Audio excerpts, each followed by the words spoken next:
यीशु ख्रीष्टको नाममा यहाँहरू सम्पूर्ण हाम्रो जति पनि दर्शकबिनहरू हुन्छ अनि देश विदेश संसारको कुना कुनाबाट हजुरहरू हामीलाई हेर्दै हुनुहुन्छ अनि हामी फेरि सदाझै आज यो प्रेस टिभी मार्फत हामी फेसबुक पेज लाइभ मार्फत प्रसारण हुने यो लाइभमा हामी उपस्थित भइसकेका छौँ। हामी क्षमा प्रार्थी चाहन्छु, थोरै अलिकति टेक्निकल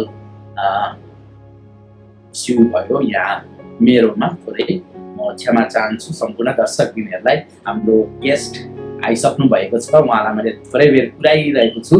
म क्षमा चाहन्छु यसमा, किनभने परमेश्वरको दास चाहिँ हाम्रो लागि अनि एउटा परमेश्वरले अभिषेक गरेको दास चाहिँ हाम्रो अगाडि आइपुग्नु भएको छ। उहाँ हामीसँग अनलाइनमा आइसक्नु भएको छ र हामी विशेष त हाम्रो सम्पूर्ण दर्शकबिनहरूलाई हामी यो हाम्रो प्रेस टिभीमा स्वागत गर्दछौँ।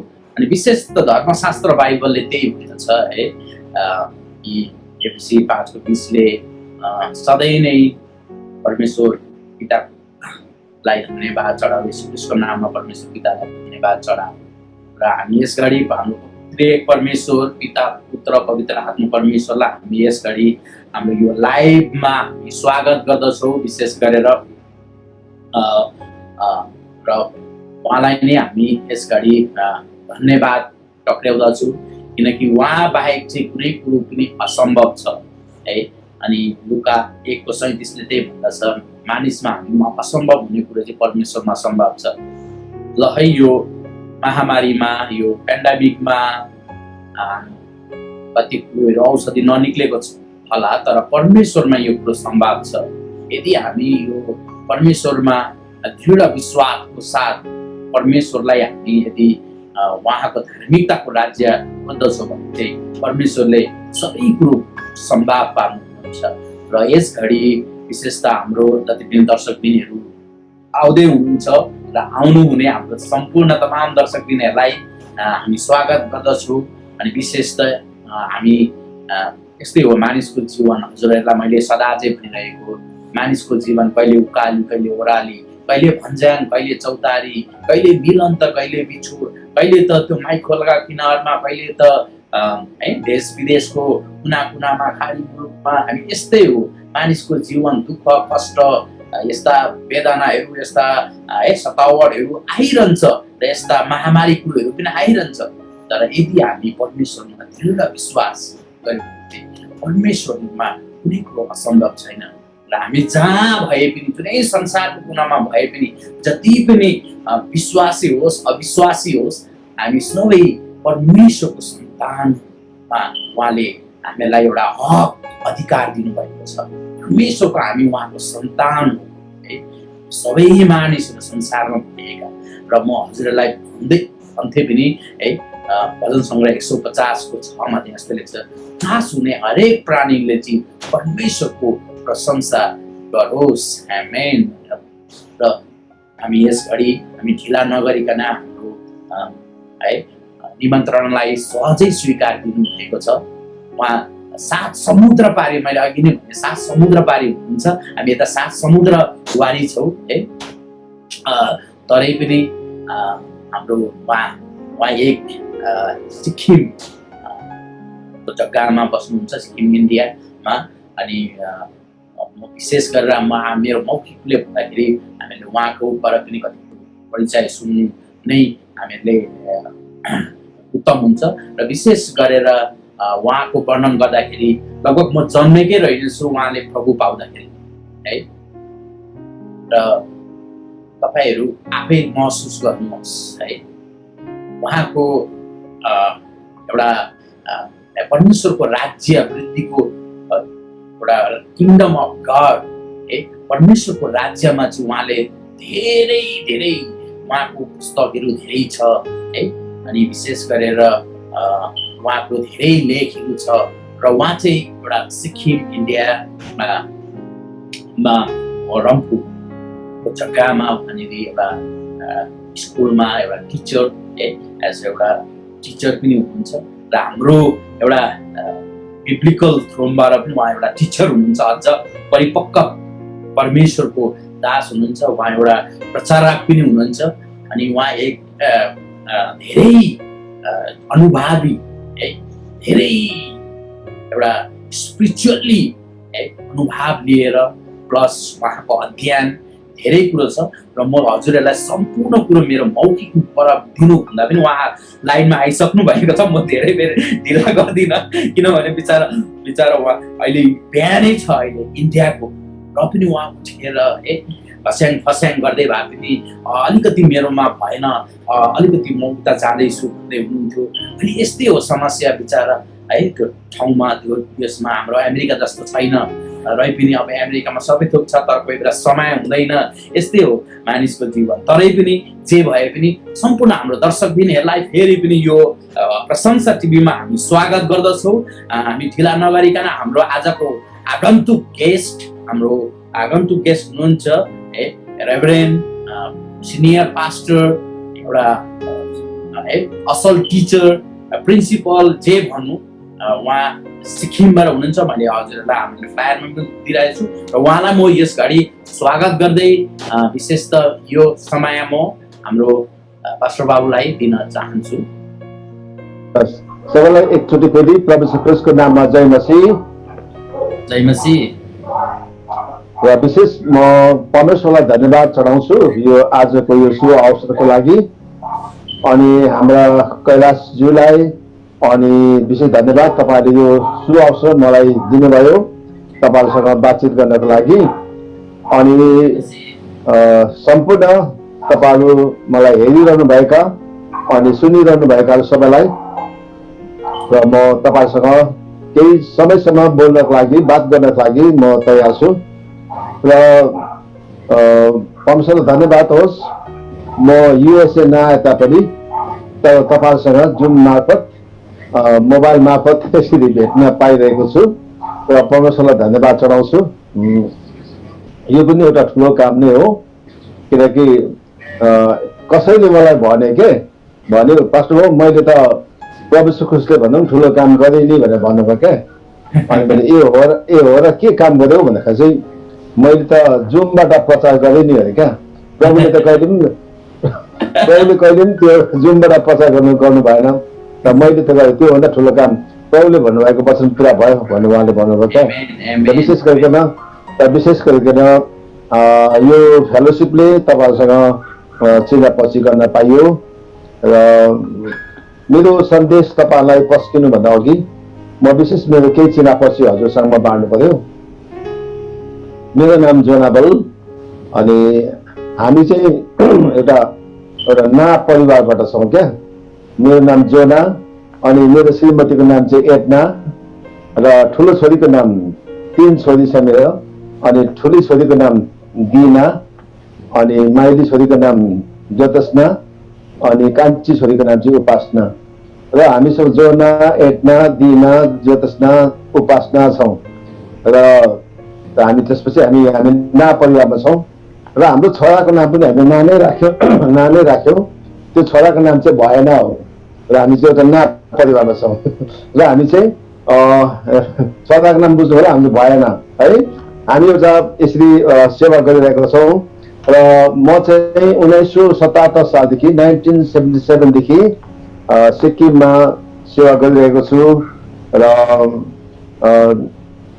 एउटा सिक्किम एउटा सुन्दर राज्य छ, हजुर धेरै सुन्नु भएको होला। एउटा भारतवर्षको एउटा सुन्दर राज्य हो, अनि जो चाहिँ एउटा भुटान, चाइना, नेपालसँग यसरी जोडिएको राज्य छ।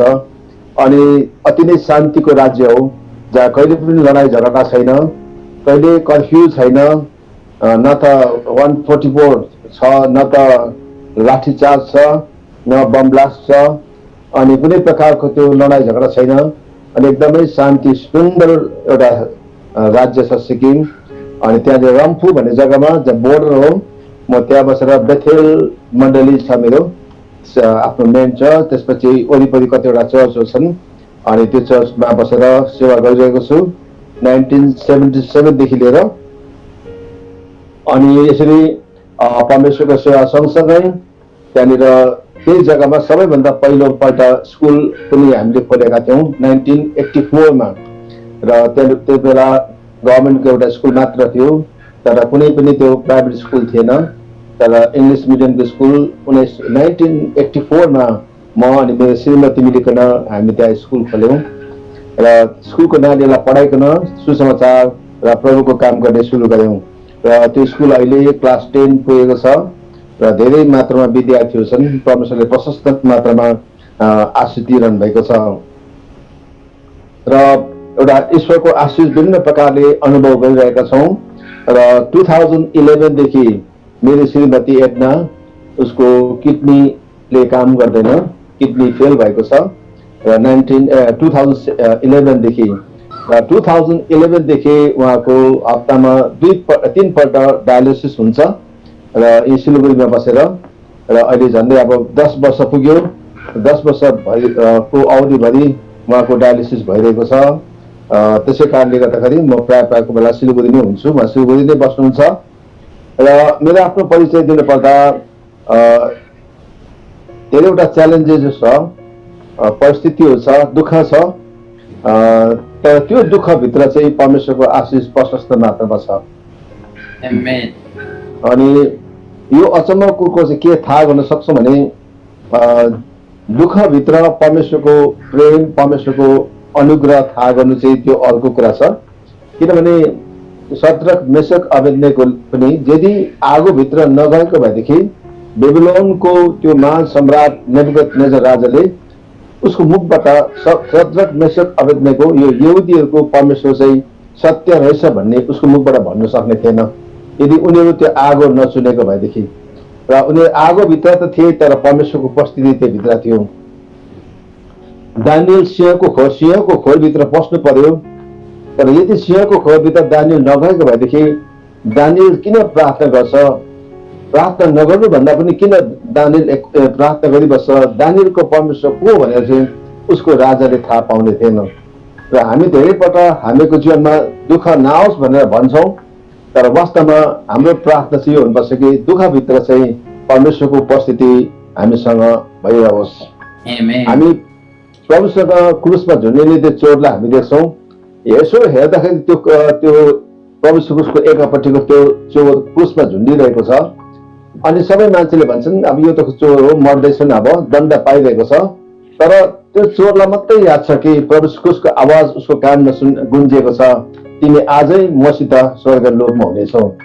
र क्रुसमा झुन्डिरहेको बेला पनि यीशु ख्रीष्टको त्यो आवाज उसले सुन्छ कि तिमी आजै मसित स्वर्ग लोकमा तिमी हुनेछौ। यसरी म के भन्छु भने हाम्रो जीवनमा आएका दुःखले चाहिँ हामीलाई परमेश्वरको नजिकमा लान सक्नुपर्छ। अहिले सारा संसारभरि अहिले कोरोनाको जुन प्रकारको महामारी छ, पेन्डेमिक समय छ, मेरो चर्चको पनि धेरै मान्छेहरू यसमा चपेटमा पर्यो। र यो कष्टमा पर्दाखेरि सायद धेरै विश्वासीले प्रभुले मलाई किन बचाउनु भएन, हामी किन बाँचेनौँ, धेरैपल्ट यो मृत्यु किन, यो दुःख किन, यो समस्या किन भनेर धेरै प्रश्नहरू गर्छन् होला। मैले धेरै यस्ता व्यक्तिहरू पनि मैले देखेको छु कि जीवनमा जब उनीहरू अन्तिम दिनमा जब दुःख आउँदछ उनीहरूले यो भन्छ कि मलाई यो किन दुःख, खोइ प्रभुलाई विश्वास गरेर पनि यही समस्या त रहेछ भन्ने कुरा। तर मेरो श्रीमतीले पनि यही भन्छ कि यो दुःख छ, तर दुःखभित्र परमेश्वरको अनुग्रह प्रशस्तै मात्रामा अनुभव गरिरहेका छौँ। यो चाहिँ ठुलो कुरा हो र परमेश्वरलाई म धन्यवाद चढाउँछु। र अहिले मेरो सन्देशको अवधिमा र कसरी परमेश्वरले मेरो जीवनमा काम गर्नुभयो यी कुराहरू हजुरका म राख्न चाहन्छु। र यति बेला म सिलगढीमा बसिरहेको छु लकडाउनले गर्दाखेरि, र सिक्किम जान अहिले पाइएको छैन। र यसरी यहीँ बसेर अनि विभिन्न प्रकारले विभिन्न ठाउँमा बोल्ने अनि विभिन्न किताबहरू लेख्ने काममा म लागि परिरहेको छु। यो मेरो छोटो परिचय हजुर। धन्यवाद। विशेष त हामीले उहाँको पृष्ठभूमिको बारेमा थोरै हामीले जानकारी पाइसकेका छौँ। उहाँले भन्दै हुनुहुन्थ्यो एउटा सिक्किम यस्तो जग्गा हो, सानो छ बट भित्री क्वालिटी त्यसको अर्कै छ। र त्यहाँभित्र रहने जति पनि मानिसहरू हुनुहुन्छ उहाँहरू पनि एकदम क्वालिटीको हुनुहुन्छ। म पनि धेरै 2001-2 लगातार त म लगभग 4 र 5 मा चाहिँ बसेर गान्तोक सिक्किममा, र विशेष त मलाई पनि मेरो पनि अति नै मनपर्ने है, म अमेरिकामा छु अझै पनि मलाई सिक्किम मनपर्छ। I love Sikkim. र जति पनि हाम्रो दर्शक पनि हेरिदिनुहुन्छ भनेदेखि म चाहिँ सिक्किम, मलाई बढ्दा केही नहोस् तर मलाई सिक्किम जान मनपर्छ। I don't need anything but तर मलाई सिक्किम यति मनपर्छ, त्यहाँको हरियालु, सबै थोक नेचुरल ब्युटी है, अनि एउटा संसारमा पनि सबै एउटा शान्तिको देश, अनि सबै कुरोमा लगभग है धेरै कुरोहरू गिनिस रेकर्डमा पनि नाम राखेको एउटा सिक्किम जग्गा हो। त्यहाँनिर उहाँ पास्टरले भन्नुहुन्थ्यो अहिले यो हुन त महामारीको समय छ, तरै पनि त्यहाँ परमेश्वरले अनुग्रह गर्नुभएको छ कि त्यहाँको मानिसहरूलाई होइन मृत्युबाट धेरै जोगाइराख्नु भएको छ। अनि हामीले उहाँको थोरै परिचय सुनेछ। म सबै कुरोहरू हजुरहरूलाई म यो वर्णन गरिरहँदिनँ, तर विशेष अब हजुरले भन्नुभयो लगभग 1977, लगभग म त जन्मेकै रहेछ, लगभग त्यो पछाडि 5 वर्ष पछाडि मात्रै जन्मेको छु भनेपछि दर्शकबिनहरूले पनि थाहा पायो हेर्नुभयो म कति वर्ष पुग्यो भन्ने कुरो है। अनि भनेपछि म जन्मिनुभन्दा पनि 5 वर्ष अगाडिदेखि उहाँको सेवाकाई भनेपछि लगभग म पनि जन्मेदेखि लगभग 1991 देखि यसो परमेश्वरको राज्यमा थोरै आफूलाई पनि चासो है, अनि म जान्थेँ। अनि त्यो समयमा पनि एउटा हामी त लगभग यता म डाइरेक्ट भनौँ एउटा शरणार्थी जीवन हुर्केको, अनि त्यहाँनिर चाहिँ अब यसरी बाइबल बोकेर हिँड्नु हुँदैन थियो।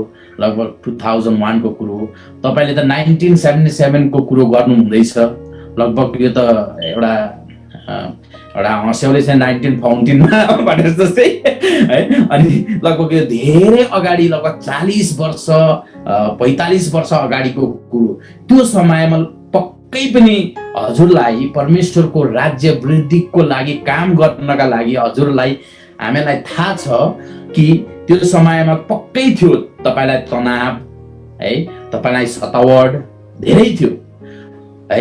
र त्यो समयमा हजुरले कस्तो खालको एउटा परमेश्वर राज्य वृद्धिको निम्ति काम गर्दाखेरि कस्तो खालको सतावटहरू, कस्तो खालको है तपाईलाई प्रेसरहरू है, हुन त गभर्नमेन्टबाट पनि आयो होला, धेरै ठाउँबाट पनि आयो। हजुरलाई यदि त्यो सेयर गर्न मिल्छ भने हजुरले थोरै हाम्रो दर्शकबिनहरूलाई एउटा उहाँहरूलाई है एउटा भनौँ एउटा टेस्टिमोनी जस्तै होइन, गवाई जस्तै पनि हुन्छ होइन, अनि उहाँलाई भेट्न मिल्छ यो समय। हजुर वास्तवमा मैले प्रौला पाएको चाहिँ 1971 मा हो। 71 मा मैले प्रभुमा आएँ र 73 देखि चाहिँ प्रभुको काममा म निस्केँ। प्रभुलाई पाएको बुलाक पाएँ, दर्शन पाएँ र 73 मा नै म एउटा पाइनर वर्कर भएर म दार्जिलिङको बदमताम कमानमा गइकन चर्च प्लान्ट गरेको र 1973 मै र 73 देखि 73, 74, 75, 6 सम्म चाहिँ देहरादूनको जुन बाइबल कलेजमा मैले अध्ययन गरेँ। त्यसपछि आएर 1 वर्ष फेरि म आफ्नै गाउँमा कालिम्पोङको त्यो गाउँमा आइकन काम गरेँ। त्यसपछि 77 मा चाहिँ म तल सिक्किममा म झरेँ। एउटा कथा लामो छ र त्यति बेलाको समय र अहिलेको समय भन्नु पर्दा नि मलाई के लाग्छ भने त्यति बेला चाहिँ यस्तो लाग्थ्यो प्रभु अहिले नै आइहाल्नुहुन्छ क्या। हामी एकदमै हतारिन्थ्यौँ कि म अब मेरो पास्टरहरूले मलाई बाइबल कलेज जानु भन्नुभयो, म जान चाहिनँ कि, किनभने 3 वर्ष बाइबल कलेज 3 वर्षमा त प्रभु आउनु भयो त म केही काम गर्नु पाउँदिनँ।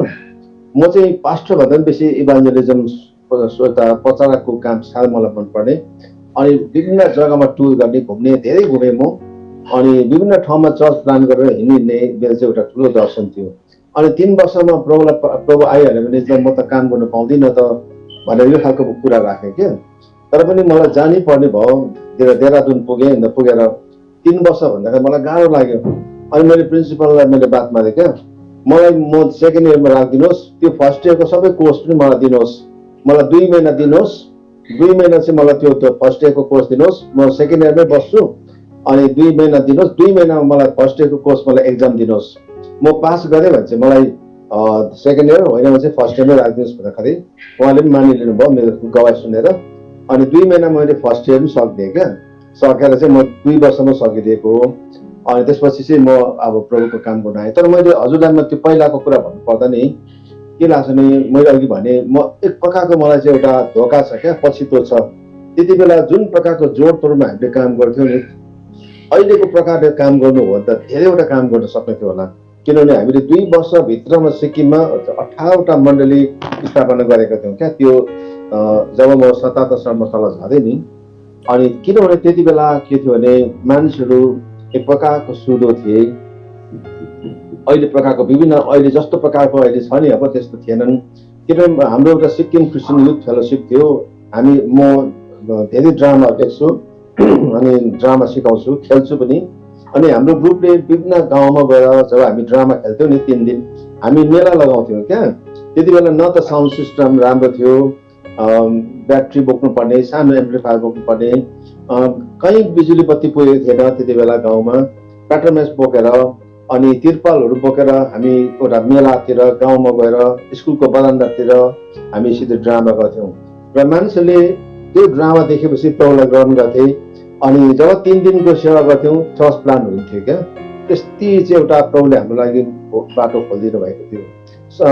सतावट थियो त्यति बेला, समस्या थियो, धेरै समस्याहरू पनि थियो। तर अहिले जस्तो प्रकारले अहिले हाम्रो जुन प्रकारको सुसमाचारमा जुन चाहिँ बाधा छ नि अहिले त्यस्तो चाहिँ थिएन त्यति बेला। हामी अलिकति खुल्ला प्रभुको काम गर्न मिल्थ्यो। सिक्किममा चाहिँ रमाइलो गर्न पाउँथ्यौँ, विभिन्न ठाउँमा सेवा गर्न पाउँथ्यौँ। अनि विभिन्न ठाउँमा जहाँ गए पनि हामी जब हामी क्याम्प लगाउँथ्यौँ त्यहाँनिर चर्च प्लान हुन्थ्यो अनि धेरै मान्छेले प्रभुलाई पाउँथे, जो अहिले चाहिँ त्यति अलिकति गाह्रो छ। र त्यो छ अहिले क्या मेरो अनुभव चाहिँ। धन्यवाद।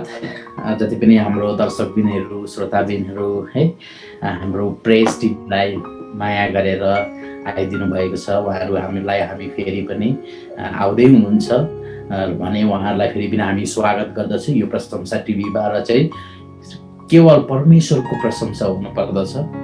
तर हामी यहाँ धेरै परमेश्वरको दासहरूलाई है एउटा उहाँलाई बोलाएर उहाँहरूलाई इन्भिटेसन हाम्रो निमन्त्रणा गरेर उहाँहरूलाई हाम्रो निमन्त्रणा सहजै स्वीकार दिनुभएको छ। यसको लागि पनि धन्यवाद। हामीले सुनेका छौँ उहाँको परमेश्वरको राज्य वृद्धिको पृष्ठभूमि अनि जे होस् एकदम त्यो समयमा यस्तो अहिलेको जस्तो टेक्नोलोजी थिएन, तरै पनि परमेश्वरको राज्य वृद्धि गर्नको लागि है जमरको कसेर कम्मर कसेर है उकाली ओह्राली त्यस्तो कोही बेला पानी पिउने हुँदैन थियो होला, कोही बेला के हो त्यस्तो धेरै हुन्छ मानिसको जीवनमा है।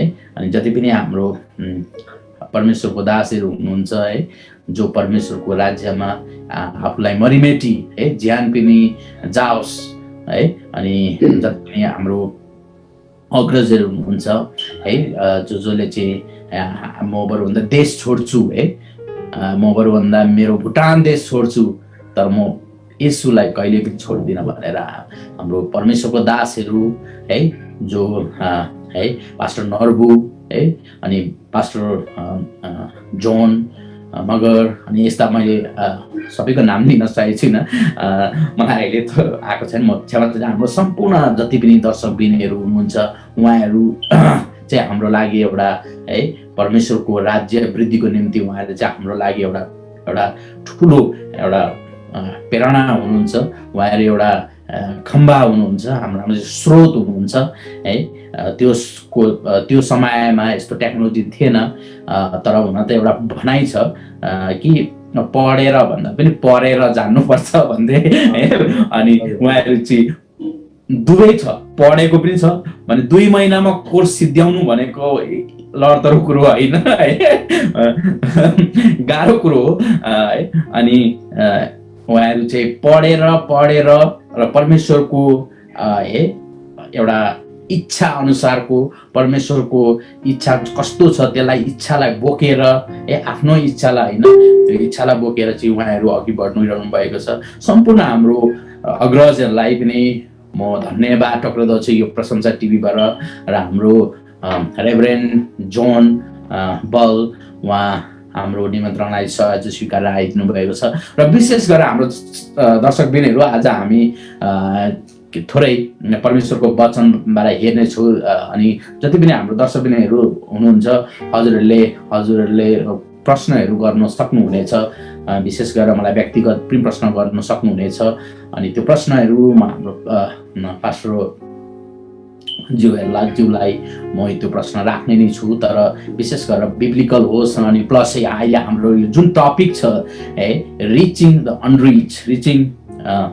अनरिच पिपल है अनि यसको बारेमा जति पनि अब लुका 19:10ले त्यही भन्छ किनभने मानिसको पुत्र हराएकालाई खोज्न र बचाउन आएको हो भनेर भन्दछ र त्यसैले गरी नै परमेश्वरले संसारमा देख्नुभयो कि यस्तै कुराले विकृतिहरू फैलिरहेको अनि परमेश्वरले उहाँको एकमात्र पुत्र यस संसारमा दिनुभयो ताकि उहाँमा विश्वास गर्ने नाश नहोस् तर उसले अनन्त जीवन पाओस् है र त्यही हेतुले गर्दाखेरि चाहिँ विशेष गरेर हामी आज परमेश्वरको वचन सुन्नेछौँ पालन गर्नेछौँ मनन गर्नेछौँ चिन्तन गर्नेछौँ त्यो वचन मलाई मेरो व्यक्तिगत रूपमा पनि एकदम खाँचो छ र जति पनि अहिले यो महामारीको अवस्थामा तपाईहरू देश विदेश अथवा कुनै कुनामा हस्पिटलको कुनामा कुनै आइसियुको कुनामा हुँदै हुनुहुन्छ भनेदेखि तपाईलाई परमेश्वरले यस घडी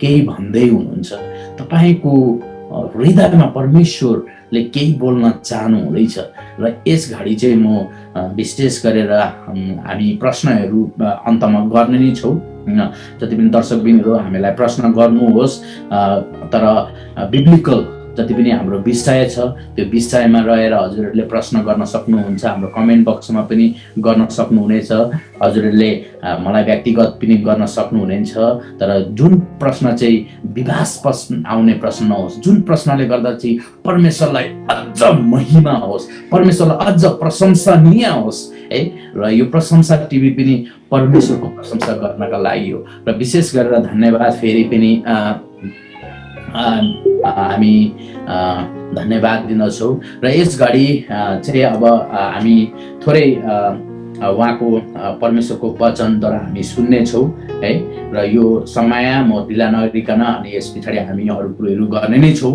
दुःख सुख कुराहरू अनि प्लस प्रश्नहरू गर्ने नै छौँ र अहिले चाहिँ भने यो हाम्रो परमेश्वरको प्रवचनको लागि परमेश्वरको वचनको निम्ति म हाम्रो pastor reverend senior pastor John पललाई दिन्छु हजुरले दिनुहोस् एकचोटि फेरि सबैलाई जय मसीह तपाईँले यो मौका मलाई दिनुभएको लागि र तपाईँसँग यो परमेश्वरको वचनबाट केही राख्नको लागि दिनुभएको लागि धन्यवाद मलाई एउटा घडी दिनु नि घडी सरी मैले घडी मागेँ किनभने म टाइमदेखि बेसी जान चाहदिनँ र मैले मेरो सन्देशको जुन चाहिँ शीर्षक मैले दिएँ हजुरलाई रिचिङ द अनरिच अनि वास्तवमा सिधै नेपालीमा भनौँ भने अहिलेसम्म सुसमाचार नसुनेकाहरू सत्य अहिलेसम्म नबुझेका नसुनेका या त सुसमाचार नपुगेकालाई परमेश्वरको सही कुरा सत्य कुरालाई पुर्याउनु र वास्तवमा यो मिसनको शब्द हो रिचिङ द अनरिच भन्ने जो चाहिँ जहाँ अहिलेसम्म कतिवटा यस्ता जातिहरू छन् र जनजातिहरू छन् जसले अहिलेसम्म सुसमाचार सुनेको छैन यीशु को हुन् भनेर उनीहरूले बुझेका छन् तिनीहरूको बिचमा गइकन परमेश्वर ख्रीष्टको विषयमा सुनाउने कुरा हो आज धेरैले यतिमा मात्रै बुझिरहेको छ त म तपाईलाई हजुरलाई चाहिँ के बताउन चाहेको भने चाहिँ यो कुराबाट अझै म यसलाई हाम्रो आज गहिराइमा म जान्न चाहन्छु जस्तो लुका 5:31 र 32ले पनि भन्छ परमेश्वर ख्रीष्टले भन्नुभयो एउटा वैद्य डाक्टर चाहिँ जो चाहिँ एउटा स्वास्थ्य मानिसहरू छन् जो चाहिँ सन्चो छन् उनीहरूलाई डाक्टरको आवश्यक पर्दैन तर जो बिमारीहरू छन् जो सिकस्त छन् उनीहरूको निम्ति डाक्टरको आवश्यक पर्दछ र जो मान्छेहरूलाई आवश्यक छ निड छ कुन जग्गा उनीहरूलाई खाली छ त्यो जग्गाको लागि चाहिँ चाहियो र वास्तवमा यो रिचिङ अनरिच भन्ने कुरा चाहिँ के हुन्छ भने हराएकोहरूलाई खोज्नु, जो हराएको छ उनीहरूलाई खोज्नु हो। अनि खोज्नुको मतलब नै यो बुझिन्छ कि त्यो कुरालाई पाउनु। जब कुनै कुरा महँगो कुरा या त महत्त्वपूर्ण कुरा जब हामीले हराउँछौँ, हराउनुको मतलब के हुन्छ भने खोजेको बेलामा जब हामी पाउँदैनौँ, जब खोज्छौँ त पाउँदैनौँ, त त्यो कुरालाई हामीले खोज्छौँ। तर यस्तै कुराहरू मात्रै खोज्छौँ जो चाहिँ हामीलाई काम लाग्छ, आवश्यक पर्दछ, जसलाई धेरै मोल तिरेको छ, जसको मोल छ, महत्त्व छ, त्यस्ता कुरा खोज्दाखेरि हराउँदाखेरि हामीलाई विश्वास लाग्छ। हाम्रो हातको साधारण मोबाइल होस्, साधारण भन्दा साधारण मोबाइल पनि, जुन मोबाइललाई हामीले 1 वर्षभन्दा बढी या धेरैसम्म चलाइसकेका छौँ भने त्यसको दाम हुनसक्छ, त्यो मोबाइलको दाम 1000 रुपियाँ, 2000 रुपियाँ, 3000 रुपियाँ। त्यो हराउँदा हामीलाई धेरै दुःख लाग्छ। त्यो कति महँगो मोबाइल भनेर होइन, तर त्यो मोबाइलभित्र कति चाहिँ आफ्नो फोन छ, कति कुराहरू छ त्योभित्र, त्यो हराउँदाखेरि हामीलाई ठुलो खेद हुन्छ। दामसँग मन माने छैन। हुनसक्छ हाम्रो जीवनमा 200 रुपियाँको मनी पर्स हराउला। 200 रुपियाँको मनी पर्स हराउँदा यो त 200 रुपियाँ त हो मनी पर्स भनेर हामी कहिले पनि हामी त्यसलाई त्यतापट्टि जाँदैनौँ। तर 100 रुपियाँ या त 200 रुपियाँको मनी पर्सभित्र आफ्नो के चिज छ, कति रुपियाँ छ, या त के डकुमेन्ट्सहरू छ, के कागज राखेको छ, त्यसको हामी याद राख्न थाल्छौँ। अनि कसैले त्यो मनी पर्सको दाम कति थियो तिमीले हराएको भने मेरो 200 रुपियाँ, लु 1000 को मनी पर्स ल्याउनको भन्दा हामी कहिले पनि सन्तुष्ट हुँदैनौँ, किनभने त्यो भित्र धेरै इम्पोर्टेन्ट डकुमेन्ट्स हामीले राखेको हुन्छौँ। हामीको जीवनमा पनि आज धेरै पटक रिचिङ द अनरिच भन्नाले जीवनमा यस्तो हामीमा जानुपर्छ, कुनै यस्ता महत्त्व कुराहरू, एकदमै इम्पोर्टेन्ट कुराहरू, ईश्वरीय कुराहरू लस भएको छ, हराएको छ।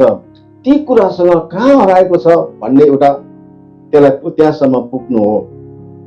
जब म नेदरल्यान्डमा थिएँ जाँदाखेरि एउटा बजारमा एउटा चाबी बेच्दै थियो क्या, मजाको चाबी बेच्दै थियो।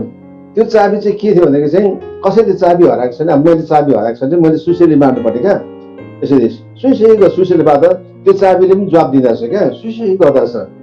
अनि जब सुसेली मार्दाखेरि त्यो चाबीले चाहिँ सुसेली मार्दा जवाब दिँदो रहेछ। अनि फटाफट बाटोमा बेच्दै थियो।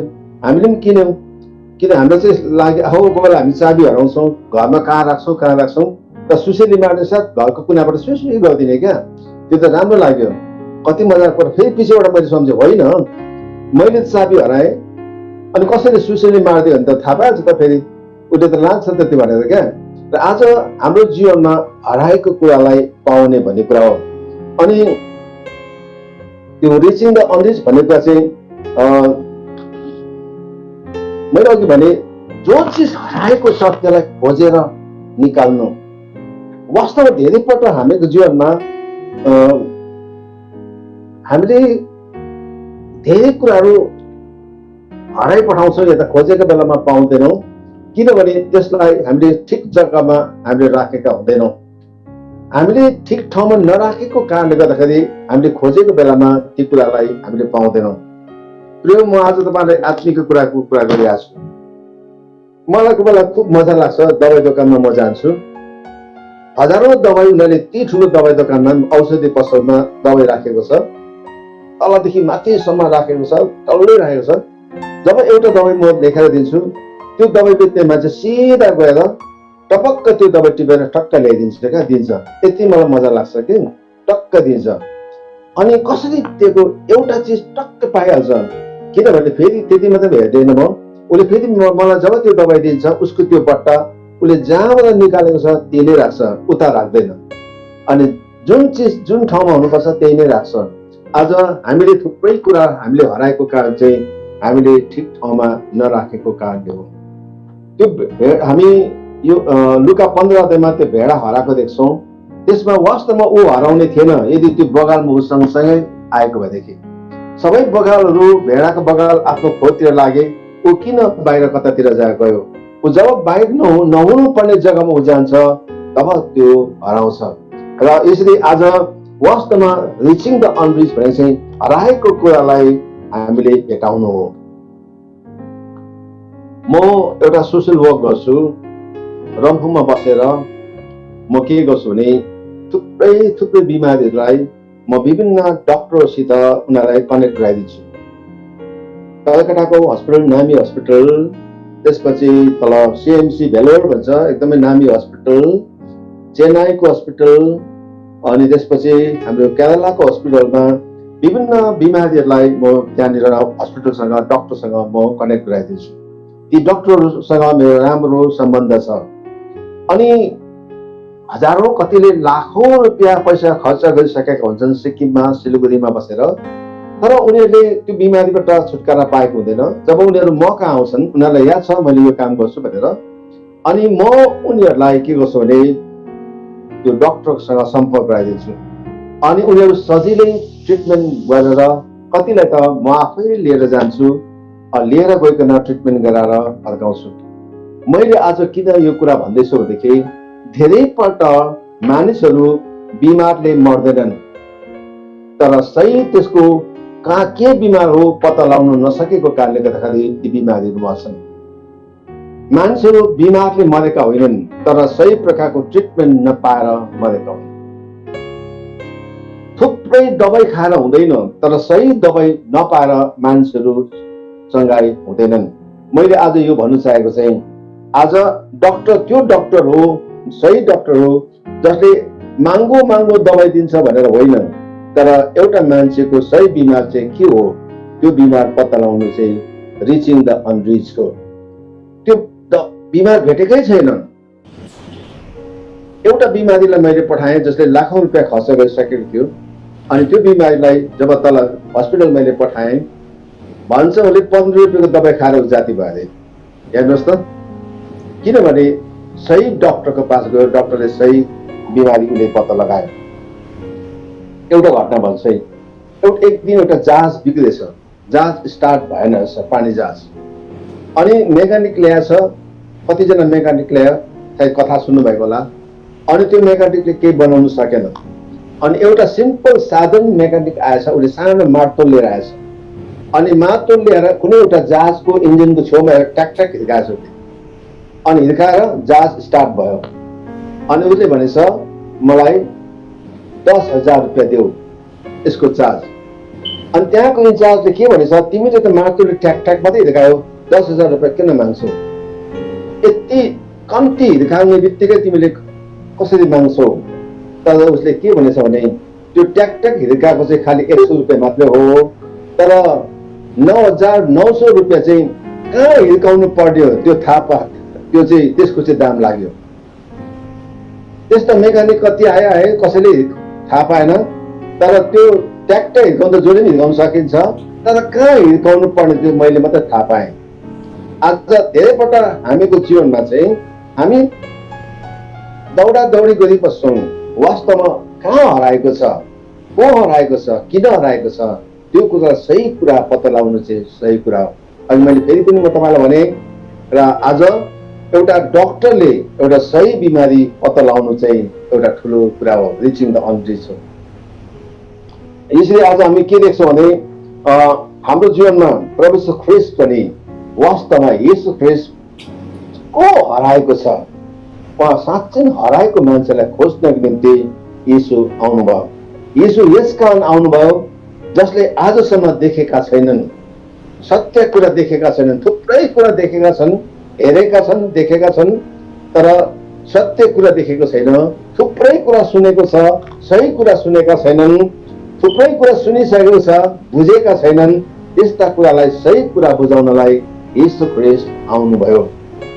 र अहिले हामी म यो के देख्छु, हिजो मात्र मैले मेरो श्रीमतीसँग कुरा गर्दै थिएँ, जब अहिलेको जुन चाहिँ डिस्कभरिजहरू छ, अहिलेको जुन प्रकारको नयाँ टेक्नोलोजिजहरू छ, नयाँ नयाँ कुरा हामी जब देख्छौँ, यी कुरा त रहेछ नि त, पहिल्यैबाट रहेछ, तर किन यति ढिलो भयो, यति ढिलो किन? म थुप्रो कुरा उहिले जब यो मोबाइल आउनुभन्दा अहिलेको जुम फोटो आउनुभन्दा किन म उहिले कुरा गर्थेँ, म घरमा कुरा गर्थेँ। अब पछि चाहिँ नि म त्यो थुप्रै यस्तो कुरा बोलिबस्छु, पछि चाहिँ कहाँ जापानमा बोलेको हामी हेर्न सक्छौँ है भन्थेँ मैले। क्या त्यति बेला यस्तो केही थिएन, सुनेको पनि थिइनँ। अनि आज यो कुरा देख्यो।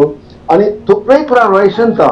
अनि आज यो जुन चाहिँ साइन्स छ नि, यो साइन्स भन्ने कुरा चाहिँ, यो साइन्स चाहिँ डिस्कभरी, यो साइन्स चाहिँ सृष्टिकर्ता होइन, तर साइन्स चाहिँ परमेश्वरले बनाउनु भएको कुरालाई खोजेर निकाल्ने हो। अनि यस कारणले गर्दाखेरि म हजुरसँग बात मार्न चाहेको चाहिँ, आज हामी भन्छौँ सारा संसारमा थुप्रै जातिहरू मरिरहेको छ, उनीहरूलाई रिस गर्नु छ, भेट्नु छ। तर के तपाईँलाई याद छ, धेरैपल्ट हामीको चर्चभित्र पनि कुनै कुनामा चर्चभित्र पनि कतिवटा जग्गा छ त्यो अनरिच छ।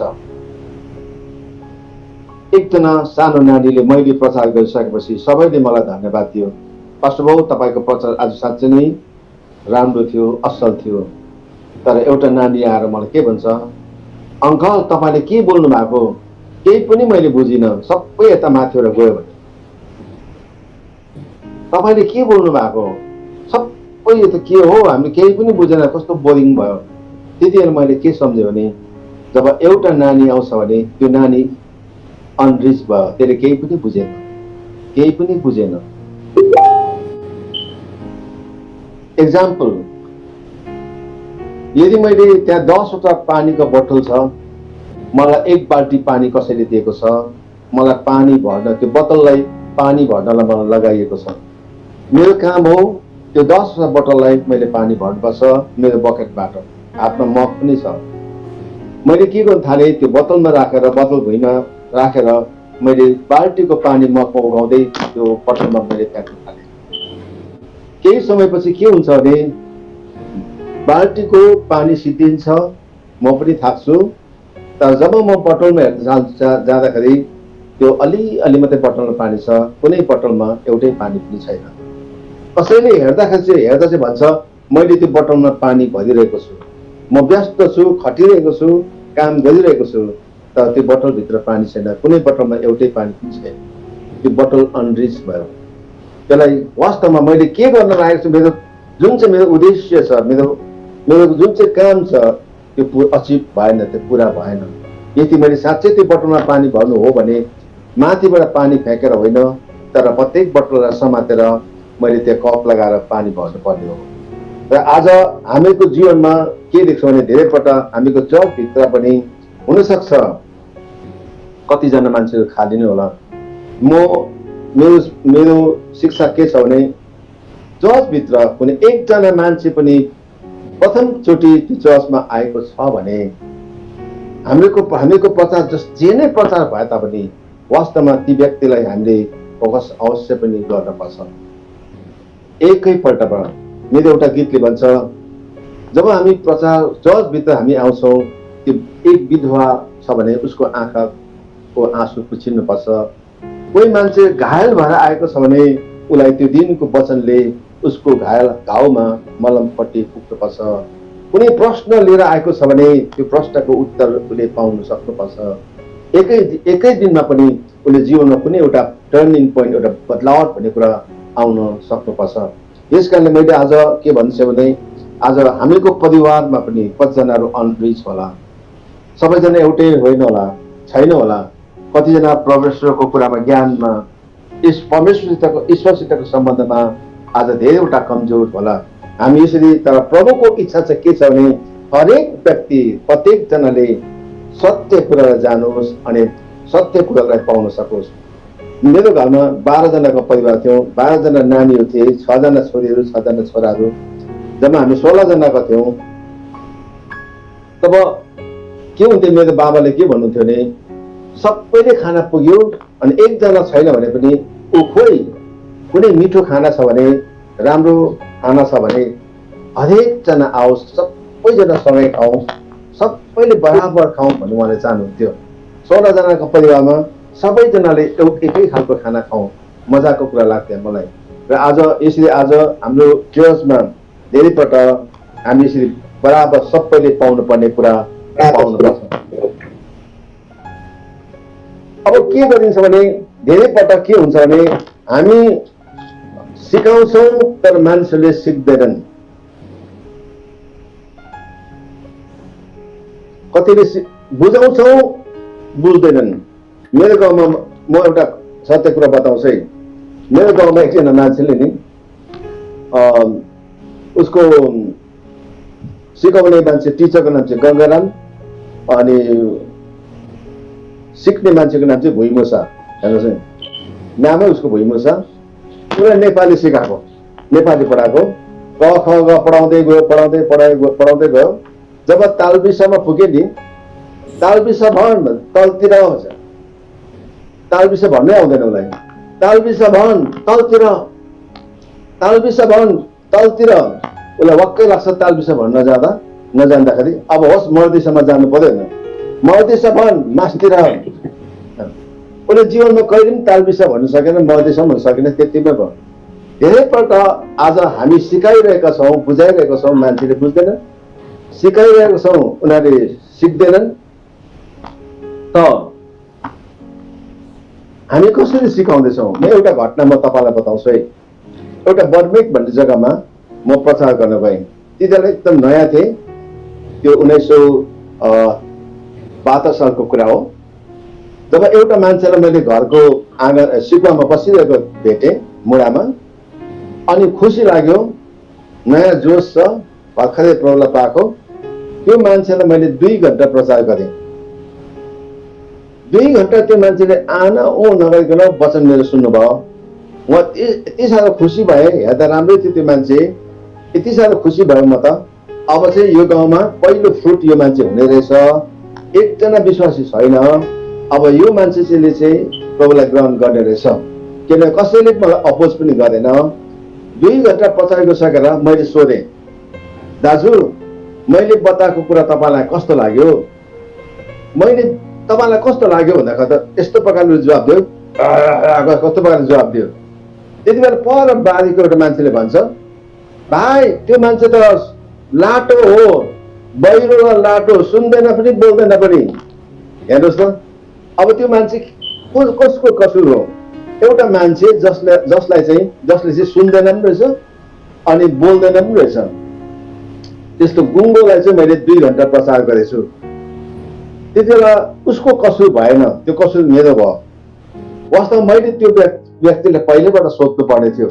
अनि मैले धेरै कुरा मैले सिकेँ एउटा मेरो गल्तीबाट। अनि कसैलाई प्रचार गर्दाखेरि लगातार बोली नरहनु, तर बेला बेलामा उसलाई सोध्नु पनि पर्ने रहेछ। हेर्नुहोस् त, मैले 2 घन्टा मेरो टाइम व्यर्थ भयो। आज धेरैपल्ट आज हामीको गाउँमा, हामीको मण्डलीमा, हामीको समूहमा, सङ्गतिमा हामी धेरै मेहनत गरिरहन्छौँ, तर कतिले बुझ्न सकेको छैन। यसरी हामी के देख्छौँ भने, मेरो गाउँको कुरा गरौँ, म कालिम्पोङको एउटा गाउँबाट हुँ।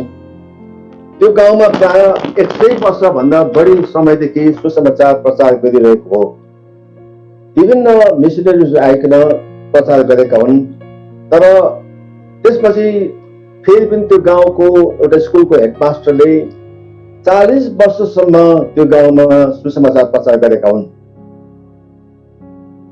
स्कुलमा उहाँले बाइबल सुनाएका हुन्, प्रचार गरेका हुन्, प्रभुका गीतहरू सुनाएका हुन्।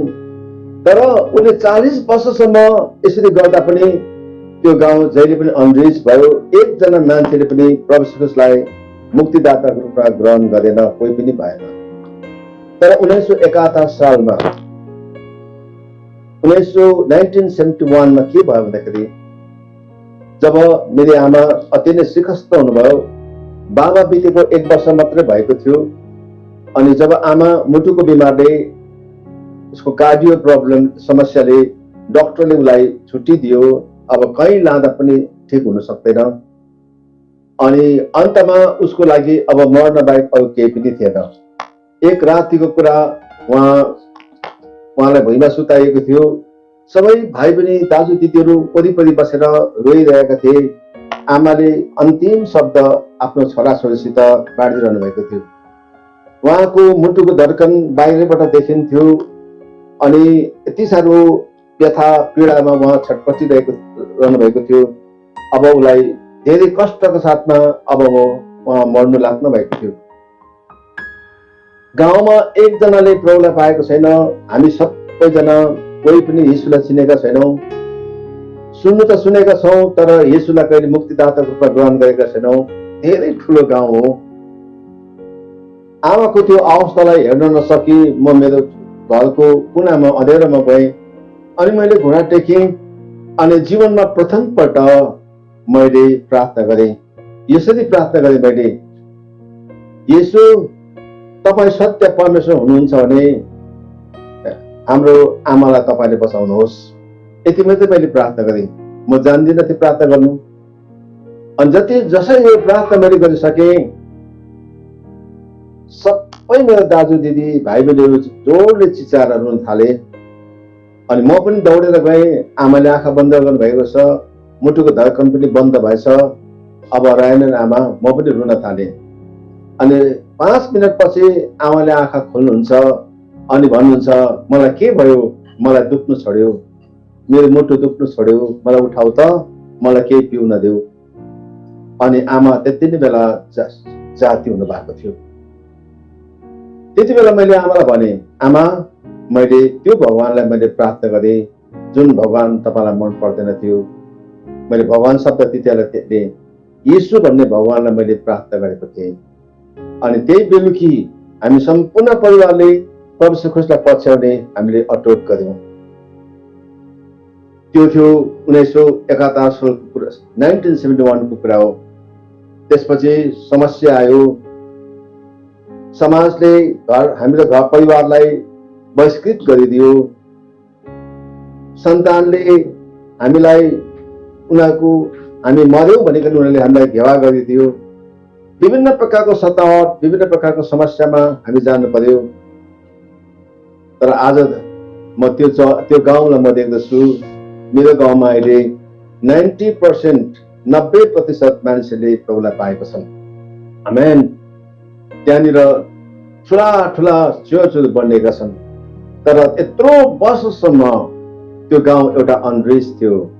अनि त्यो गाउँको सबैभन्दा पहिलो सेवामा निस्किने म भएँ अनि प्रभुको काममा काम गर्नलाई म निस्केँ। यसरी हामी के देख्छौँ भने परमेश्वरले जुन चाहिँ मान्छेलाई चुनेको छ उहाँलाई भेट्ने काम हाम्रो। यहाँ लुका 19:10 मा म फेरि तपाईलाई बताउन चाहदा के बुझिन्छ भने, कोही पनि नहराओस्, कोही पनि नष्ट नहोस्, सबैजना बाँचोस्। युहन्ना 3:16 मा पनि कोही पनि नष्ट नहोस्, सबैजना मान्छे बाँचोस्। यो आजको समयमा हाम्रो आँखाको अघि जब मानिसहरू मर्दै गएका हामी देख्छौँ, परमेश्वरको सत्य ज्ञानदेखि उनीहरू अलग भएका देख्छौँ। हामी भित्र यो एउटा प्यास हुनुपर्छ, भइरहेको छ, काश उनीहरूले पनि प्रभुलाई पाओस्, उनीहरूले पनि ईश्वरलाई चिन्न सकोस्। मैले भने म पनि एउटा शिक्षक हुँ, टिचर हुँ। म स्कुलमा पढाउँछु र मेरो एजुकेसनको शिक्षाको आफ्नै मेरो परिभाषा छ। अनि म भन्छु, व्हाट इज एजुकेसन? एजुकेसनमा भन्छ कि to lead a student from known to unknown। यसले भन्नाले के बुझ्छ भने जुन कुराहरू नानीले जान्दछ, जुन कुरा उनीहरुसित जुन ज्ञान छ, त्यो ज्ञानलाई लिएर चाहिँ जुन कुरा उनीहरुले अननोन छ, जो जानेको छैन, त्यतातिर उनीहरुलाई लानुपर्छ। जुन कुरा उनीहरुले जानेको छ त्यो कुराबाट लिएर चाहिँ अब जुन कुरा उनीहरुले जान्न पर्छ त्यतातिर लाने हो। अहिलेको समयमा मान्छेले के जानेको छ, निना नरा यु के जानेको छ, जुन उनीहरुले बुझेको छ, जुन उनीहरुको समझ शक्ति छ, जति परमेश्वरको विषयमा उनीहरुले जानेको छ, त्यही कुरा लिएर चाहिँ अब जुन कुरा सत्य उनीहरुले जान्नुपर्छ त्यो त्यतातिर लाने हो।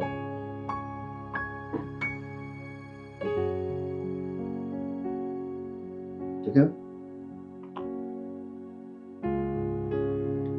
हजुरलाई मैले बताउँदै थिएँ,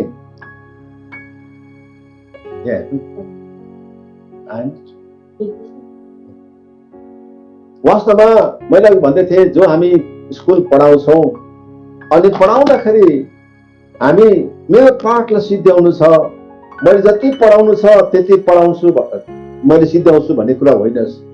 तर मैले पढाउँदै गरेको नानीहरूले चाहिँ सबैले बुझेको छ कि बुझेको छैन, मैले बोलिरहेका कुराहरू उनीहरूले जानेको छ कि जानेको छैन, उनीहरूले सिक्दैछ कि सिकेको छैन, उनीहरू प्रत्येक दिन उनीहरूको वृद्धि इम्प्रुभमेन्ट भइरहेको छ कि भइरहेको छैन भन्ने कुरा चाहिँ एउटा टिचरले। हजुरले याद होला, जब एउटा चराको माउले आफ्नो बच्चाहरूलाई खाना खुवाउँछ गोडमा, खाना खुवाउँदाखेरि जब माउले चुच्चोमा आफ्नो चारो लिएर आउँदा सबै बच्चाले मुख गरेर मुख खोल्छ। अनि मलाई मजा लाग्छ यस्तो अध्ययन गर्न। अनि माउले चाहिँ एउटै मात्रै चरालाई 4टा बच्चा छन् भने एउटै मात्रै बच्चालाई घरिघरि चारो कहिले पनि खुवाउँदैन। उसले एउटा चारो ल्याउँछ, उसलाई खुवाउँछ, फेरि अर्कोपल्ट अर्कोलाई खुवाउँछ, फेरि अर्कोलाई खुवाउँछ। उसको इच्छा यो हुन्छ कि मेरा सबै बच्चाहरूले चाहिँ सबले खाना खाओस्, एउटालाई मात्रै कहिले पनि खुवाउँदैन। एउटा चराले पनि हुन्छ भने यो उनीहरूले ज्ञान छ भने आज हामीको जीवनमा पनि हरेक मान्छेको जीवनमा पाउनु पर्ने कुरा पाओस्। मेरो उद्देश्य यो हो, धेरैपल्ट आज हामीको चर्चमा, मण्डलीमा, तपाईँको सङ्गतिमा थुप्रै कुरा त बुझेका छौँ होला, तर सही कुरा परमेश्वरको कुरा हामीले बुझेका छैनौँ भने, सुनेका छैनौँ भने त्यो कुरा नबुझेका कुरालाई नबुझ्ने मान्छेलाई बुझाउने। हामी आज के भइरहेको छ, जसले प्रशस्त बुझिरहेको छ उनीहरूलाई नै बुझाइरहेको छौँ, जससित प्रशस्त खाना छ उसलाई नै पाइरहेको छौँ, जससित प्रशस्त लाउनलाई लुगा छ उसलाई नै दिइरहेको छौँ, जसको घरमा प्रशस्त छ उसलाई नै दिइरहेको छौँ। तर कति असल कुरा हुन्छ होला, जसले आज खाएको छैन, लाउन पाएको छैन, सुन्न पाएको छैन, उनीहरूलाई सही कुरा दिनलाई कति रमाइलो होला। परमेश्वर क्रिस्टले यस कारण भन्नुभयो, म पापीहरूलाई होइन, म धर्मीहरूलाई होइन, तर म पापीहरूलाई बचाउन आएँ। वास्तवमा धर्मी हो त धर्मले नै बाँचिहालिन्, तर पापीहरूलाई जसलाई जुन कुराको आवश्यक छ त्यो कुरा हामी दिन सकौँ। अहिले मैले एउटा नाटक लेखिसकेँ, किताब लेखिसकेँ। किन लेखेँ भन्दाखेरि चाहिँ अहिलेको समयमा थुप्रै गीतहरू सुनिसक्यौँ, आइरहेको छ, कथाहरू आइरहेको छ, कविताहरू आइरहेको छ। तर हाम्रो नेपाली जगतमा यहाँनिर यो हाम्रो शैक्षिक, सामाजिक, आत्मिक, माण्डलिक, पारिवारिक यस्ता नाटकहरू चाहिँ मैले पाउन सकिनँ।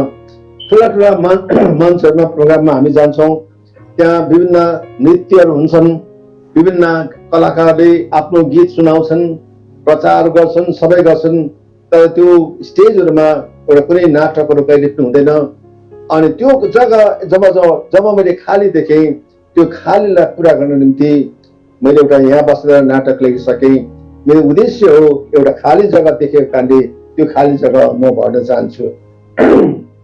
र आज परमेश्वरले तपाईँ हामीलाई त्यो ज्ञान दिउन्, त्यो दान दिउन् कि अब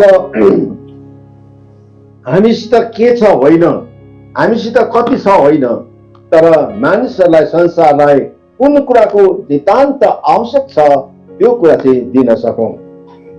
हजारौं रुपियाँको दबाई छ अरे दोकानमा, तर मलाई चाहिएको दबाई छैन भने के गर्ने? अस्ति 3 दिन अघि मेरो स्टाफ जो गान्तोकको मणिपाल हस्पिटलमा भर्खरै नानी जन्मेको छ, अनि त्यो नानी प्रिमेच्योर बेबी 7 महिनामा त्यो नानी जन्मेको नानीलाई जुन प्रकारको दबाई चाहिएको थियो त्यो माथिको त्यत्रो बडा बडा दोकानमा त्यो दबाई पाएन। अबेर मलाई फोन गर्नुहुन्छ त्यहाँबाट, सर मलाई त्यो दबाई चाहियो। म घरदेखि कुदेर गएर सिलगढीको दोकानतिर दबाई खोजेँ। जुन दोकानमा गएँ टक्क त्यो मैले दबाई पाएँ। त्यो औषधि पाउने बित्तिकै लिएर कुदेर गएर एउटा गाडीमा हाल्दिएँ, त्यो दबाई पुग्यो। अति नै खुसी भयो। माने अर्थ थुप्रै दबाई भएर होइन, चाहिएको दबाई छ कि छैन। मैले आज हजुरलाई बताउन चाहेको चाहिँ आज तपाईलाई कुन कुराको आवश्यक छ त्यही कुरा हामीले आज खोजौं। अनि हामीले आफ्नो जीवनभित्र हेरौं, मलाई कुन कुरा मेरो जीवनमा कुन जग्गा खाली छ।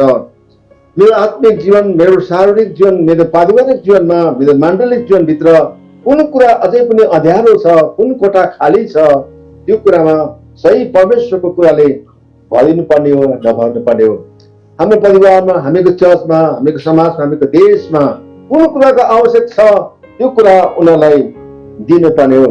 म अब मेरो वचन सक्दैछु। यस कारणले गर्दाखेरि परमेश्वर ख्रीष्टले पनि जुन ठाउँमा जुन कुराको आवश्यक थियो त्यही कुरा उहाँले दिनुभयो, उखानद्वारा भन्नुभयो।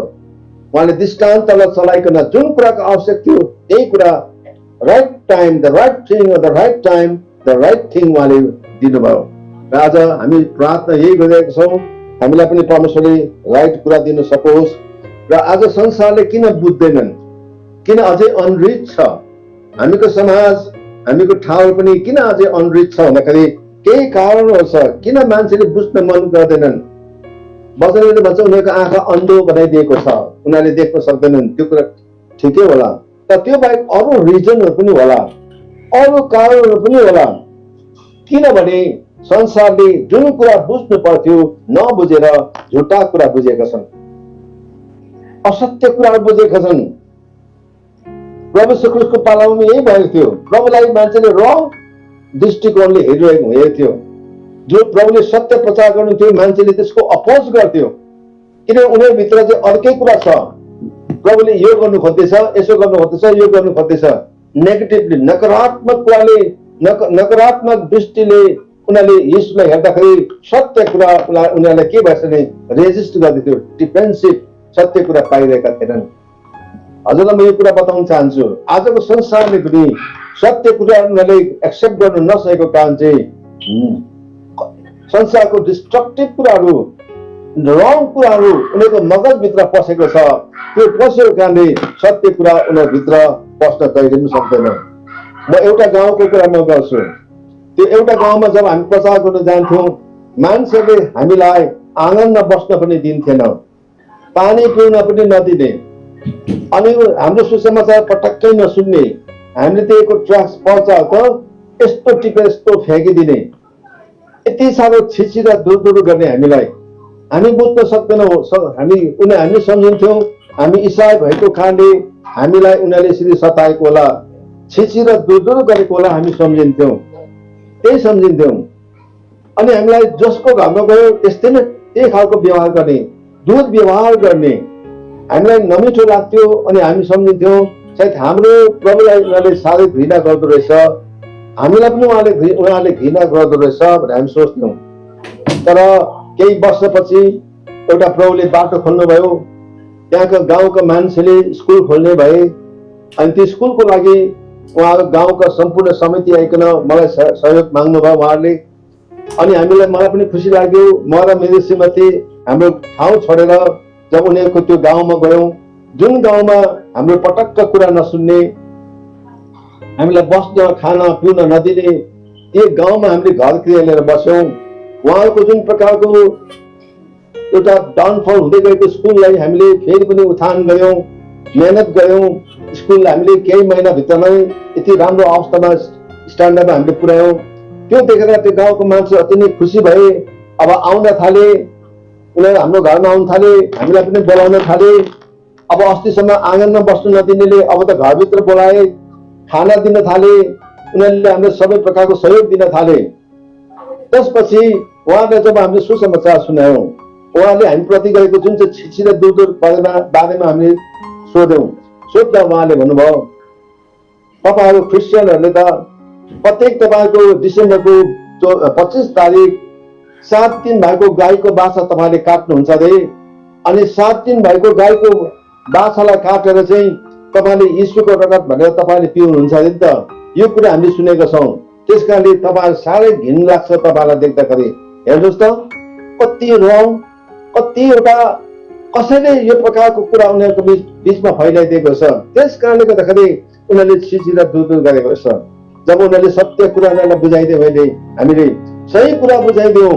आज त्यो गाउँमा बडे 3वटा ठुल्ठुलो मण्डली छ, आज ठुल्ठुलो चर्च छ, अनि उनीहरूले कुरा बुझे। धेरैपल्ट आज हामीको जीवनमा पनि यदि साँचो परमेश्वरको कुरालाई हामीले ग्रहण गर्न नसकेको कुरा, हामीको जग्गा आज खाली भएको जग्गा चाहिँ आज नहुनु पर्ने नबुझ्न एउटा झुटा कुराहरू हामीको जीवनमा आएको कारणले गर्दाखेरि हामीले परमेश्वरको सत्य कुरालाई हामीले लिन सक्दैनौँ। यसकारण मैले तपाईँलाई भने पहिला आज मान्छेको जुन प्रकारको शारीरिक सांसारिक कुरा छ हामीको जीवनबाट यो कुरालाई निकाल्नुपर्छ। अनि यही प्रकारले आज जब हामीको जीवनमा फल्स टिचिङहरू, झुटा शिक्षाहरू, जो चाहिँ अबाइबलीय छ, जो चाहिँ ईश्वरीय छैनन्, यस्ता कुरा हामीको जीवनमा छ भने सही कुराको निम्ति हाम्रो जग्गाहरू, हाम्रो जीवनहरू एउटा अनरिच भएर जान्छ। र अन्तमा हजुरसँग म एउटा कुरा बताउँछु, किन परमेश्वरले हामीलाई बचाउनुहुन्छ? येशूले हामीलाई किन बचाउनु भयो, किन रिच गर्नुभयो? हामी हराएका थियौँ, हामी मरेका थियौँ, तर प्रभुले हामीलाई किन बचाउनु भयो? सल्भेसन भन्ने कुरा चाहिँ खालि एउटा it's not only to be saved, हामी बाँच्नु मात्र होइन, तर सल्भेसन उद्धार पाएको कारण चाहिँ हामी अरूलाई बचाउनु हो। आमेन। जब अँध्यारोमा हामीको हातमा जब एउटा बत्ती आउँछ, जब टर्च हामीको हातमा हुन्छ, साथीहरूसँग हामी हिँड्छौँ, हिँड्दाखेरि हामी कहिले पनि आफ्नो खुट्टामा मात्रै देखाउँदैनौँ, हामी अरू साथीहरूसँग टाढोसम्म त्यो बत्ती हामी देखाउँछौँ, अरूलाई पनि देखाइदिन्छौँ। र तपाईँले पाएको जीवन र मैले पाएको जीवन चाहिँ हाम्रो लागि मात्र होइन, त्यो अरूको लागि पनि हो। म यो भन्छु, परमेश्वरले हामीलाई खालि एउटा सेउ मात्रै बनाउनु भएको छैन, एउटा फल मात्रै बनाउनु भएको होइन, तर त्यो फलभित्र थुप्रै फल उमार्नु सक्ने बिउहरू पनि दिनुभएको छ। परमेश्वरले हामीलाई फल होइन बिउ बनाउन चाहनुहुन्छ। अनि परमेश्वरले हामीलाई खालि त्यो पिउने पानी मात्र होइन, तर परमेश्वरले त हामीले त पानीको मुहान पो बनाउन चाहनुहुँदछ, जहाँबाट लगातार पानी बगिरहन जाने। राजा मेरो पोलिसी के छ भने, यदि म बत्ती बन्नु हो भने म घरभित्रको बत्ती मात्रै बन्दिनँ। यदि घरभित्रको बत्ती मात्रै बन्छु भने त त्यो बत्ती निभ्यो भने घरभित्र मात्रै अँध्यारो हुन्छ। तर म त यस्तो बत्ती बन्न चाहन्छु जहाँ चाहिँ त्यो चौबाटोमा हिँड्ने मान्छेहरू त्यो सडकको ल्याम्प पोस्टमा बन्न चाहन्छु, ताकि जब त्यो बत्ती निम्छ धेरै मान्छेहरूलाई अँध्यारो हुँदछ। हामीको जीवनमा घरभित्र मात्रै बग्ने पानी होइन, तर परको पानी धारा बनाऊ जहाँ धेरै मान्छेले त्यहाँबाट पानी पिउँछ। जीवनमा उद्देश्य छ, लक्ष्य छ तपाईँको जीवनमा। अनि मेरो जीवनमा जब मैले प्रभुलाई पाएँ, मैले अघि भने तपाईँलाई मेरो गाउँमा सबैभन्दा पहिलोपल्ट मैले प्रभुलाई पाएँ, तर म एउटा बिउ भएछु। अनि जब मेरो गाउँमा चर्च स्थापना भयो हुने बित्तिकै मलाई परमेश्वरले एउटा नयाँ कुरा जग्गा देखाउनु भयो। म त्यो कुरा म बताउँछु। दार्जिलिङको त्यो बदमताम भन्ने कमानमा म गएँ, एकजना मान्छेले प्रभुलाई पाएको थिएन। म एउटा गिटार, एउटा सानो ब्याग र सिम्पल जुत्ता बोकिकन म गएको थिएँ। जङ्गलको बाटो हिँडेर पुगेँ, अनि धेरै टाढो थियो मेरो घरबाट त्यो जग्गा। अनि जब म त्यो जग्गामा पुगेँ, दाउरा कटेरोमा बसेँ, अनि त्यहाँ बसेर सेवा गर्नु सुरु गर्न थालेँ। म प्रत्येक बेलुका गिटार बजाउँदै घर घर जान्थेँ।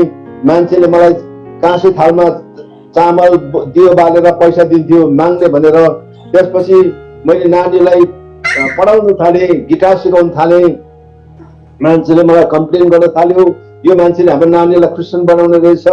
त्यसपछि म चियापत्ती टिप्न थालेँ, पत्ती टिप्दै म प्रचार गर्थेँ, खेतालो जान्थेँ, अनि दाउरा छिर्ने काम, बारी खन्ने काम गर्थेँ, गिटार बोक्थेँ, बाइबल बोक्थेँ। अनि त्यो घर बेलुका मलाई भात दिन्थ्यो, खाना दिन्थ्यो, त्यो घरमा प्रचार गर्थेँ। अब यो गाउँको मान्छेलाई क्रिस्चियन बनाउने रहेछ, उनीहरूले मलाई चिठी पठाउन थाल्यो, यो मान्छेलाई मार्नुपर्छ, मेरो लागि खाडल खन्यो, मार्ने मान्छे पनि पठायो मलाई। परमेश्वरले मलाई बचाउनु भयो। अन्त मलाई दुःख दिन थाल्यो, सतावट दिन थाल्यो, बिमारी ल्याउँथ्यो, बिमारीलाई प्रार्थना गर, प्रभुले चङ्गाई गर्नुभयो। अनि म एउटा घटना चाहिँ बताउँछु म तपाईँलाई। एक दिन एउटा घरमा के भयो भनेदेखि, त्यो राई घरमा त्यो घरको बाउ चाहिँ झुन्ड्याएर मर्यो, आफ्नै घरभित्र रुमभित्र नै पासो लगाएर मर्यो। अब त्यो घरमा कोही मान्छे बस्नु नसक्ने भयो, चिन्ता केही गर्दा पनि भएन। अनि तर्साकै अनि घरि रातभरि दाउरा चिर्ने, दाउरा घप्ट्याउने, त्यहाँ पानी गाग्रो फ्याँक्ने, विभिन्न प्रकारको आवाज गर्ने, त्यो घर परिवार बस्नु नसक्ने भयो। अब त्यो गाउँ कोहीजना कसैले पनि प्रभुलाई पाएको छैन। अनि त्यहाँको मान्छे आइकन मलाई अब न्यु खोज्यो, के भन्छ, म जवान केटो 19 वर्षको केटो थिएँ, तिमीहरू त भूतसँग डराउँदैन अरे नि, आइज तँ केटो, तँ भाइ आइज हाम्रो घरमा तँ सुतिदिए अरे। अनि तपाईँहरू सुत्नुहुन्छ, हामी सुत्दैन, तिमी एक्लै सुत्नुपर्छ अरे। अनि मलाई हुन्छ नाइ भन्नु भएको छैन, किनभने त्यहाँ प्रभुको काम गर्नुपर्छ। मैले बेलुकी 7 बजी म बाइबल मात्रै बोकेर त्यो घरमा पुगेँ। मेरो गाउँदेखि अर्को गाउँ थियो, गाउँको मान्छेले पर्खिरहेको रहेछन्। अनि उनीहरूले रोग कोठा देखाइदियो, यो कोठामा झुन्डेर मरेको यही जग्गामा हो, ठिकै छ, तिमी एक्लै सुत्नुपर्छ यहाँ, हुन्छ। उनीहरू सबैजना गए। अनि त्यो कोठा मैले ढोका लगाएँ। अनि लगाएर प्रभुसँग मैले भने, प्रभु ठुलो चुनौती छ, यो घर एकदमै तर्साउँछ रे, म सुत्दैछु, मलाई यस्तो निन्द्रा दिनुहोस्, यस्तो निन्द्रा दिनुहोस्, भूत आएर तर्साको, दाउरा चिरेको, घोप्टाको, गाग्रो खाएको मैले सुन्न नसकोस्।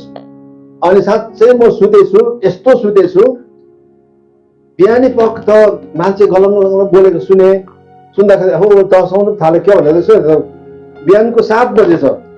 अहो त्यहाँ ढोका खोलेको त अलिक अग्लोमा थियो त्यो रुम चाहिँ, तल आँगनमा थुप्रै मान्छेहरू आएछ, सबै ढोकातिर हेरिरहेको छ, यो मान्छे मरे कि क्या भनेर होला। अनि जब म बाहिर निस्केँ, उनीहरूले मलाई हाँस्दै भने, भाइ तिमीलाई तर्साएन? मैले भने कोन त नि हो, म त कस्तो सुतेछु, तर्साए कि तर्साएन मैले थाहा पाइनँ, साँचो कुरा। तर अचम्मको कुरा त्यस दिनदेखि त्यो घरमा कहिले पनि तर्साएन। मेरो किताबमा मैले लेखेको छु, सुतेरै भूत खेदियो र त्यो घरको सम्पूर्ण परिवारले प्रभुलाई पायो।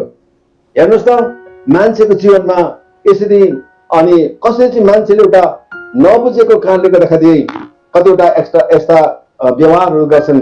आज त्यो गाउँमा तपाईँले सुन्नुभयो भने सबैभन्दा बेसी भएको मण्डली भएको चिया कमानमा एउटा बदमताम, दार्जिलिङको बदमताम चिया कमान छ, जुन सबैभन्दा बेसी प्रौला पाएको मानिसहरू छन्। अनि त्यहाँको गाउँको मान्छेलाई सोध्यो भने यो गाउँमा को आएको त भन्दा उनीहरूले भन्छ उहिले नै एउटा केटो दार्जिलिङ कालिम्पोङबाट यहाँ आइकन जोनाबल भन्ने मान्छेले प्रचार गरेको थियो। अनि हेर्नुहोस्, आज रिचिङ द अनरिच, त्यो गाउँ कम्प्लिटली एकजना पनि प्रौला पाएका थिएनन्, तर आज सबैभन्दा बेसी मण्डली भएका गाउँ त्यहाँ पुग्छन्। अनि त्यो एउटा मैले आज भन्नु चाहेको चाहिँ, मलाई प्रभुले बचाउनु भयो, मेरो परिवार बाँच्नुको लागि मात्र होइन, तर धेरै मान्छे बाँच्नुको लागि रहेछ। अन्तमा म हजुरसँग मेरो वचनसँग यही म भन्न चाहन्छु, तपाईँको प्रत्येकको जीवनमा परमेश्वरको उद्देश्य छ, लक्ष्य छ, प्रपोज छ, अनि तपाईँ बाँच्नुको कारण चाहिँ अरू धेरैजना मान्छे बाँच्नु छ। परमेश्वरले तपाईँलाई आशीष दिउन्। र अहिले म मेरो जन्म 1953 सालमा जन्मेको, म 1953 को र 1953 को मेरो जन्म हो। अब म कति वर्ष पुग्यो होला, र अहिलेसम्म म 100 किलोमिटर म स्कुटर कुदाएर म हिँड्छु। म कहिले थाक्दिनँ, मैले कहिले थाकेँ भने छुइनँ। घरमा बिमार छ, घरमा ऊ डायलिसिस भइरहेको छ। अनि जब म यो लकडाउनमा बसिरहेको छु, अनि यति बेला यहाँ बसेर 4वटा किताब मैले सिद्ध्याएँ। अनि त्यो किताबहरू चाहिँ मेरो विशेष हाम्रो नेपाली अगुवाहरू जसले अङ्ग्रेजी पढ्नु सक्दैनन् उनीहरूको लागि नेपाली कन्कर्डेन्स मैले सिद्ध्याइसकेको छु। अनि संविधान मैले चर्चको संविधान मैले लेखिसकेको छु। त्यसपछि अनि पास्टर बाबुको पुरानो पास्टर बाबुको इतिहास मैले त्यो पनि लेखिसकेको छु। उहाँहरू कसरी सुरु गरे, काम कसरी सुरु गरे, उहाँहरू बितेर गइसकेपछि उहाँका श्रीमतीहरूले कसरी आफ्नो कामलाई अघि बढाए, त्यो किताब पनि मैले त्यो सुरु सकेको छु। अनि नाटकको किताब सकेको छु। र अहिले अनि अर्को किताब तपाईँको अनुग्रह भनेर त्यो किताब मैले अब लेखिरहेको छु। र हजुरले मेरो लागि अवश्य पनि प्रार्थना गरिदिने र तपाईँसँग बसेर हाम्रो कैलाशज्यूको मार्फत तपाईँसँग भेट्ने मौका पाएँ। र प्रभुले तपाईँलाई धेरै धेरै आशीष दिउन्। मेरो परिवारको निम्ति पनि तपाईँले प्रार्थना गरिदिनुहोस्। Thank you. जय मसीह, आमेन। जय मसीह, धन्यवाद। विशेष त हामीले परमेश्वरको दिव्यपूर्ण वचन, परमेश्वरको दास रेभरेन्ड जोनाबलदेखि हामीले सुनेका छौँ। पक्कै मलाई विश्वास छ हामी मानिसलाई सुन्ने कान दिनुभएको छ, हेर्ने आँखा दिनुभएको छ। जति पनि हाम्रो सेन्स ओर्गेन्सहरू परमेश्वरले दिनुभएको छ है, हामीलाई केही हामीले टच गऱ्यो भनेदेखि, पोल्ने कुरो टच गऱ्यो भनेदेखि हामीलाई फिलिङ हुन्छ। र पक्कै पनि मलाई विश्वास छ यो परमेश्वरको वचनबाट चाहिँ हजुरहरू सम्पूर्णलाई केही ढाडस हजुरहरूलाई ढाडस मिलेको छ भन्ने म पुनः विश्वास गरेको छु। मैले पनि उहाँको वचनहरू सुनिरहेको थिएँ र विशेष गरेर जति पनि हाम्रो दर्शकबिनहरूले सुन्नुभयो अनि समय दिनुभयो यसको लागि धन्यवाद। अनि विशेष त उहाँ एक म सबै कुरो वचनको व्याख्या गरिरहँदिनँ, किनभने उहाँले स्पष्ट सहित उहाँले एउटा उदाहरण सहित दिनुभएको छ। किनकि वचनले पनि त्यही भन्दछ, हाम्रो धर्मशास्त्र वचनले पनि त्यही भन्नु छ। मत्ती, मर्कुस, यूहन्नाको सुसमाचारमा पनि त्यहाँ लेखिएको छ कि तिमीहरू यस जाओ र यस संसारमा भएका देश विदेशमा जातिहरूलाई चेला बनाओ, पिता र पुत्र र पवित्र आत्माको नाउँमा तिनीहरूलाई बप्तिस्मा दियो र मैले तिनीहरूलाई आज्ञा गरेका सबै कुरा पालन गर्न तिनीहरूलाई सिकाओ। हेर म युगको अन्त्यसम्म सधैँ तिनीहरूका साथमा छु। आमेन। र यो मत्ती 28:19 र 20मा परमेश्वरको वचनले यसरी लेखिएको छ र उहाँले जुन यो आज्ञा छ परमेश्वरको त्यो आज्ञालाई उहाँले सिरोपड गरेर एउटा परमेश्वरको राज्यमा सुसमाचार है, रिचिङ द अनरिच, जहाँ पुगेको छैन है परमेश्वरको प्रवचनहरू, र त्यहाँ चाहिँ पुग्न सकोस् परमेश्वरको वचन, जहाँ चाहिँ आत्मा तडपिरहेको छ है। कति अझै हामीहरूले देख्छौँ हुन त है, अनि कति कुरो यो प्रेस टिभी अथवा यो प्रशंसा टिभीबाट पनि हाम्रो मात्रै नभएर परमेश्वरको इच्छा अनुसारको होस् है, उहाँको इच्छा अनुसारको दर्शन, उहाँको दर्शन अनुसारको चाहिँ हामीहरूले दर्शन बोक्यो भनेदेखि चाहिँ जस्तो स्वर्गमा इच्छा छ परमेश्वरको त्यस्तै यस पृथ्वीमा पुरा गर्नुहुनेछ। र मार्कुस 16:15ले पनि त्यहाँ यस्तो भनेको छ कि अनि उहाँले तिनीहरूलाई भन्नुभयो सारा संसारमा गएर सारा सृष्टिलाई सुसमाचार गर भनेर चाहिँ उहाँले आज्ञा दिनुभएको छ। अब यही प्रकारले चाहिँ उहाँले लगभग 1971मा उहाँले प्रभु पाउनुभयो है। लगभग योभन्दा 50 वर्ष अगाडिको कुरो हो है, लगभग भन्दा पनि हुन्छ 50 वर्ष।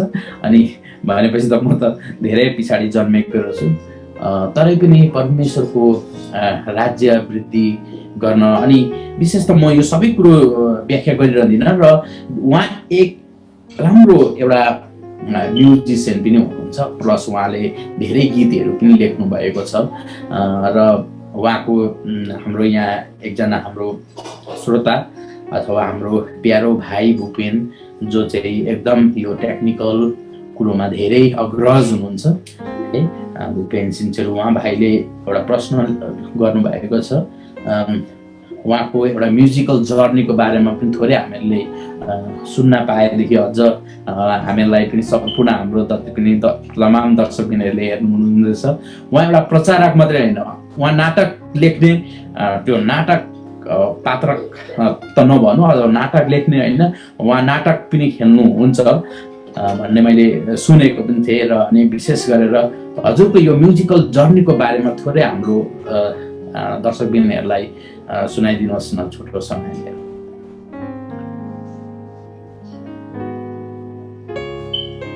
हजुरको अनम्युट। म प्रभुलाई पाउनुभन्दा पहिलेदेखि नै धेरै नाटकहरू पनि लेख्थेँ। अनि त्यति बेला चाहिँ के हुन्थ्यो, उहिले त दसैँ तिहारमा नाटक बाहेक केही पनि हुन्थेन प्रोग्रामहरू।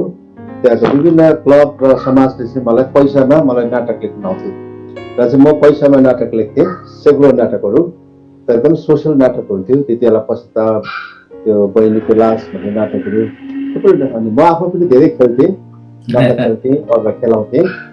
र मेरो नाटक खेलाउँदाखेरि म रियल खेल्थेँ। एक दिन भीम र राक्षसको पाठ खेल्नु परेको थियो, अनि म चाहिँ भीम भएँ, एउटा हरिमाइला भनेर चाहिँ राक्षसको पाठ थियो।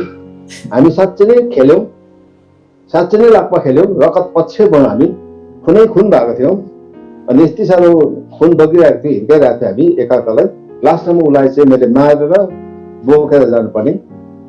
नानीहरू भागिरहेको थियो हाम्रो नाटक देखेर। अनि त्यो नाटक दोस्रो भोलिपल्ट पनि देखाउनु पर्थ्यो। अनि क्लबले हामीलाई भन्यो तपाईँ आज पनि आउनुपर्छ। अनि आज त सक्दैनौँ, हामी घाउ भएको छौँ है। हामी त्यस्तो रियलमा गर्थ्यौँ। र त्यति बेलादेखि नै म क्लास 6 देखि नै मैले गीतहरू लेख्थेँ, अनि कविताहरू लेख्थेँ, कथाहरू लेख्थेँ। अनि पछिबाट अनि सेकुलरबाट प्रभुलाई पाइयो। अनि प्रभुलाई पाइसकेपछि अनि प्रभुका गीतहरू पनि धेरै गीतहरू लेख्यो। अनि धेरैवटा एल्बममा मेरो गीतहरू छ, कतिवटा फिल्ममा, नेपाली फिल्ममा पनि मेरो गीतहरू आएको छ। थुप्रै एल्बम जस्तो तपाईँले उन्मुक्तिमा यो दिनुभयो यो जीवन मलाई गर्न तपाईँको प्रशंसा भन्ने गीतहरू यो मैले लेखेको। अनि आनन्द राईको एल्बममा पनि र पास्टर रबिन छेत्रीको एल्बममा, पास्टर मथिया सुब्बाको एल्बममा अनि यी मेरो गीतहरू आइसकेको छ। र 2 साल अघि मात्र पहिलोपल्ट मैले एउटा अर्को तारा भनेर जुन चाहिँ क्रिसमस एल्बम मैले बनाएको थिएँ। त्यसमा हाम्रो भुपेन राईको श्रीमती लिडिया राई जो हाम्रो टिमको मेम्बर हो। मेरो न्यू क्रिएसन आउटरिच मिनिस्ट्री भन्ने मेरो एउटा टिम छ, जो टिमले चाहिँ हाम्रो सन्तोष बराइदी, एलपी बराइदी, एन्जेला मोक्तान, रोजा राई, अनि हाम्रो आनन्द गुरुङ, अनि वीरेन दुल्लेबुङ जस्ता, लिडिया राई, सुसन्दा राई, यस्ता हाम्रो राम्रो कलाकारहरू छन् जसले राम्रो नृत्य गर्छन्, ड्रामा गर्छन् अनि गीत गाउँछन्। अनि यसरी उहाँहरूलाई लिइकन अर्को तारा सायद तपाईँमा आइपुग्यो होला, भुपेन भाइको जयका मैले यो कुरा पठाइदिएको थिएँ।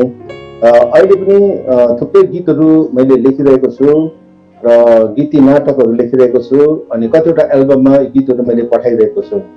र यसरी नै मेरो अब के गर्ने र बजाउनु चाहिँ म सबै बजाउँछु, अनि बाजा सबै बजाउँछु, तर राम्रोसँग चाहिँ बजाउँदिनँ। तर कुनै पनि गीतमा बजाइदिन्छु, नबजाएको केही बाजा पनि छैन। तर स्वर चाहिँ घोरले भयो, गाउनु चाहिँ सक्दिनँ।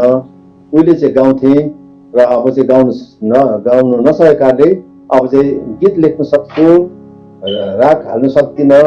तर गीत लेखेर चाहिँ यस्ता सङ्गीतमा केही योगदान मैले पुर्याइरहेको छु। र प्रार्थना गरिदिनुहोस् चाँडैभन्दा चाँडै नेपालबाट युट्युबमा मेरो गीतहरू आउनेछ। र मलाई चाहिँ चाहेको नेपालका धेरै यता मुभी मेकरहरूसँग मेरो भेटघाट भयो, इटलीको काठमाडौँको भाइसँग। उहाँहरूले भन्नुभयो कि काठमाडौँमा नेपालमा हामीसित कलाकारहरू पनि छ, स्टुडियोहरू पनि छ, सबै टेक्निकल सबै कुराहरू छ, अनि सबै कुरा छ, तर हामीसित कथा छैन, हामीसित खास प्लट छैन, कथा छैन। अनि उहाँले चाहिँ भन्नुभयो तपाईँसित चाहिँ कथा रहेछ, प्रशस्तै कथा रहेछ। जब उहाँसँग मैले बात मारेँ अनि सबै मैले लेखेको छु। जुन चाहिँ अहिले यो एउटा किताब मैले नाटकको लेखेको छु, यसमा थुप्रै गीतहरू पसिसकेको छ। र यसरी नै मेरो एउटा म्युजिकको इतिहास चाहिँ यति नै हो। हजुर धन्यवाद। विशेष त हामीले उहाँको एउटा म्युजिकल जर्नी थोरै उहाँको सुनेका छौँ। अनि विशेष त उहाँ एउटा नाटककार क्षेत्रमा, फिल्मी क्षेत्रमा भनौँ, विशेष गरेर अहिलेको जुन यो जति पनि मुभी थिएटरहरू आउँछ, हुन त यो कति कुरोहरूले उहाँको जति पनि कलम चलाउने उहाँको परमेश्वरले दान वरदान दिनुभएको छ। उहाँले भन्नुभयो घोरले स्वर छ, मेरो पनि त्यस्तै छ, मलाई पनि त्यस्तो गीत गाउन त, मलाई परमेश्वरको आराधना गर्न चाहिँ एकदम रहर हुन्छ। तर म पनि त्यस्तो कुनै म्युजिसियन अथवा सङ्गीतकार त होइन, तर सङ्गीत प्रेमी भने जस्तै। अनि पास्टर बाबुले पनि एकदम उहाँको धेरै गीतहरू छ, धेरै उहाँले लेख्नु भएको छ। म सम्पूर्ण गीतहरू त अब यो अहिलेको यो लाइभमा म सबै भन्न सक्दिनँ। अब विशेष गरेर उहाँलाई धन्यवाद र परमेश्वरले अझ उहाँलाई प्रशस्त मात्रामा आशिष दिनुभएको होस्। र विशेष गरेर हामी फेरि पनि धन्यवाद प्रक्रियाउँदछु। यदि उहाँको तपाईँहरूलाई केही त्यस्तो चाहियो नाटक अथवा त्यस्तो लेखन क्षेत्रमा अथवा केही कुरोहरू हजुरले उहाँहरूलाई व्यक्तिगत रूपमा पनि भेटेर अथवा गफ गरेर अथवा परमेश्वरको राज्य कसरी चाहिँ हामीले एक अर्कामा साथ हातेमालो गर्दै अगाडि बढ्ने भन्ने कुरोलाई हामी गर्न सक्नेछौँ। र विशेष गरेर अब हामी लगभग यो यहाँ अर्को प्रश्न हामीहरूलाई आएको छ विशेष गरेर। अनि अब यो थोरै म यहाँनिर अलिकति म यो प्रश्नलाई चाहिँ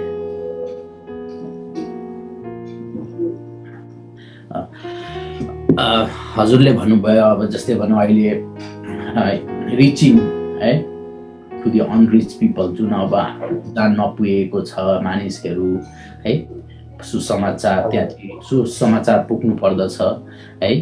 र यो समयमा अहिले यो पेन्डेमिक समयमा हुन त हामी अहिले हिँड्न मिल्दैन, कहीँ जान मिल्दैन, रोगहरू सर्छ, सङ्क्रमित हुन्छ अथवा एकअर्कामा यो हुन्छ। यो समयमा चाहिँ हामीले कसरी सुसमाचारहरू जुन अहिले यो जुमहरू तपाईँ म अहिले यो 7 समुद्र पारी कुरा गरिरहेका छौँ र 7 समुद्र र देश विदेशबाट हामीलाई प्रेम गरेर माया गरेर हाम्रो यो प्रशंसा टिभीबाट जति पनि श्रोताहरू हेर्दै हुनुहुन्छ उहाँहरूलाई चाहिँ तपाईँले कस्तो खालको एउटा सन्देश हुन चाहनुहुन्छ? मलाई के लाग्यो भने अहिले जुन प्रकारको यो पेन्डेमिक समयमा जुन प्रकारले पहिला यो नहुँदा जुन प्रकारले हामीले काम गरिरहेका छौँ त्यो गर्न त मिलेको छैन। हामीलाई धेरै घाटा नोक्सान हामीलाई लागिरहेको छ। हाम्रो थुप्रो थुप्रो कार्यक्रमहरू हाम्रो सेवाहरू पनि अहिले ठप्प भएको छ। हामीले केही पनि गर्न सकेका छौँ, प्यारालाइज जस्तै नै हामीले भएका छौँ र हाम्रो विभिन्न सेवाहरू थियो त्यो सेवा गर्न मिलेको छैन। त मलाई चाहिँ के लाग्यो भने एउटा दुईवटा इक्जाम्पल म दिन्छु मेरो आफ्नो अनुभव। जस्तो मेरो मण्डलीको अस्ति जाँदा 23 जना चाहिँ हस्पिटलमा थियो। उनीहरू मेरो गाउँमै त्यो उनीहरूले बिमार भएर अनि घरि म लगातार उनीहरूसँग बस्थेँ, उनीहरूसँग हुन्थेँ यसो म फोनमा। त्यो ठुल्ठुलो हलमा यति राम्रोसँगले सिक्किम गभर्मेन्टले उनीहरूलाई राखिदिएको थियो। अनि त्यसपछि धेरै गाउँको मान्छेहरू के सिक्किमका विभिन्न ठाउँको मान्छेहरू प्रब्लम नपाएको मान्छेहरू पनि सबै सँगै नै थिए, एउटै हलमा राखिएको थियो।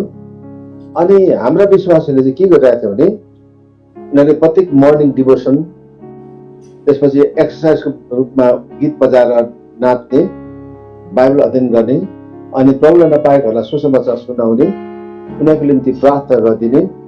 र उनीहरूले हामीलाई के भन्दै थियो भने पास्टर बाबु हामीले तपाईँ प्रभुको बन्दोबस्त अनुसारमा यहाँ आएछौँ, जसलाई हामीले कहिले पनि सुसमाचार सुनाउन पाएका थिएनौँ हामीले सुनाउन पायौँ, उनीहरूलाई हामीले गीत सुनाउन पायौँ, हामीले उनीहरूलाई प्रभुको वचन सुनाउन पायौँ।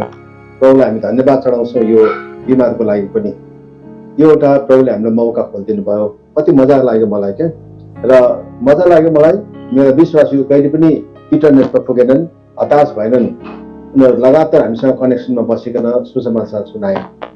अर्को कुरो मलाई के लाग्यो भने हिजोस्ति जब मेरो चर्चमा त्यो बिमारी भयो मैले एउटा भिडियो पठाएको थिएँ र जो चाहिँ मैले कुनै कति घन्टाभित्रमा चाहिँ 7,000 भन्दा बढी चाहिँ त्यसको सेयर भइसकेको थियो, फलोवर्सहरू भइसकेको थियो। यति साह्रो कुना कुना कुना मैले बेलुकी 5 बजी मैले भाइ विशाल सेवालाई भनेर निकाल्नु पर्यो निकाल्नु पर्यो क्या त्यो कुरालाई नि, किनभने यति बिना भाइरल भयो, यति बिना गाउँ गाउँ कुना कुनादेखि लिएर इन्डियादेखि बाहिर पनि मान्छेले मलाई फोन गर्न थाले क्या। यो के भयो, कसो भयो, कसरी भयो, के भयो, अलिकति मलाई त डर पनि लाग्न थाल्यो क्या भयो त। अनि यति बिना नि अब अहिलेसम्म पनि मान्छेले तपाईँको त्यो देख्यौँ, भिडियो देख्यौँ, तपाईँको यस्तो देख्यौँ उस्तो देख्यौँ भन्न थाल्यो क्या। अब प्रब्लम पाएका मान्छे भन्दा विशेष प्रब्लम नपाएका मान्छे पनि क्या। त्यतिखेर मैले के सम्झेँ भने नि यो तपाईँको हाम्रो जुन चाहिँ जुम फेलोसिप छ, जुन अनलाइन फेलोसिप छ, यसले त एकै ठाउँमा बसेर चाहिँ एकैछिनमा हजारौँ मान्छेसँग भेट्न सकिँदो रहेछ क्या। हजारौँ मानिससँग चाहिँ भेट्न सकिँदो रहेछ, सुसमाचार प्रचार गर्न सकिँदो रहेछ फेसबुकको मार्फत। अब मान्छेले सेयर गरिहाल्छ, हेरिहाल्छ। अनि यो पेन्डेमिकको समयमा हामी अब कुनै प्रकारको निराश नभएर परमेश्वरले एउटा यो समय हामीले यस्तो गर्न पाउने पनि थिएनौँ होला यदि हाम्रो बिफोर मार्च जुन प्रकारको हामी चलिरहेको थियो त्यस्तै भइरहेको भए केही तपाईँसँग एक प्रकारको भेटघाट गर्न पाउने पनि थिएन होला। अहिले हेर्नुहोस् त यो अनलाइन मार्फत जुन मार्फतमा यति बिना अब सेवा भइरहेको छ। आज के भएको छैन, सबै यहाँ हाम्रो यतातिर त यो जुमबाट अनलाइनबाट म्युजिक कम्पिटिसन, भोकल कम्पिटिसनदेखि लिएर बाइबल क्विज कम्पिटिसनदेखि लिएर हरेक प्रोग्राम भइरहेको छ क्या। अनि यो पनि एउटा प्रभुले एउटा हामीलाई एउटा स्टेप एउटा जीवन दिनुभयो जहाँबाट हामी सेवा गरिरहेका छौँ। अनि म हजुरलाई यो भन्छु प्रभुले फेरि योबाट हामीलाई अर्को समय दिनुहुन्छ। अनि म विश्वास गर्छु जब यो लकडाउन र यो कोरोनाको यो पेन्डेमिक समय सिद्धिन्छ हरेक चर्च र हरेक विश्वासीहरूको मुभमेन्ट अर्कै हुन्छ। सबैले यही सोचिरहेको छ। अनि यति बिघ्न प्लानहरू छ कि हाम्रो चाहिँ सक्ने बित्तिकै कहाँ सेवा गर्ने, सक्ने बित्तिकै के गर्ने, सक्ने बित्तिकै के गर्ने, त्यही के गर्ने, त्यही के गर्ने क्या। हामी यति बिघ्न चाहिँ हामी महादेवको मान्छे हुन्छ नि, त्यो घोडाहरूलाई त्यो रेस गर्नुभन्दा अघि त्यो थामिरहेको हुन्छ नि, कुदे जस्तै हामी कुद्छौँ जस्तो लाग्छ क्या। र जति पनि अहिले जे छ त्यसमा हामी सेवा गरिरहौँ, तर पर्खौँ, प्रभुसँग प्रार्थना गरौँ। यसदेखि पछि चाहिँ चर्चहरूको मुभमेन्ट, चर्चहरूको स्थिति अर्कै नै हुन्छ। अनि मान्छेले अलिकति पस्ताएको पनि छ। अनि धेरैपल्ट सङ्गति नजानेहरूलाई कस्तो भइरहेको छ अहिले। र यो सकेपछि चाहिँ यदि हामी कोरोनाबाट बाँच्यौँ भने चाहिँ हामी चाहिँ अब अर्कै हुन्छौँ भने, अर्कै सेवा गर्छौँ भने क्या। र हामी एउटा एकदमै पोजिटिभ सकारात्मक आत्मिक कुराहरूबाट हामीले हेरिरहेको छौँ। धन्यवाद। विशेष गरेर त्यो प्रश्नको पनि हामीलाई उत्तर दिइसक्नु भएको छ पास्टर बाबुले सहजै।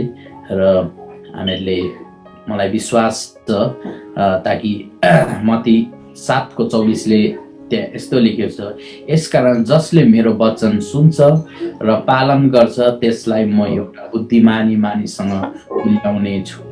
र आफ्नो बुद्धिमानी मानिसले चाहिँ आफ्नो घर चट्टानमाथि बसाल्नेछ है।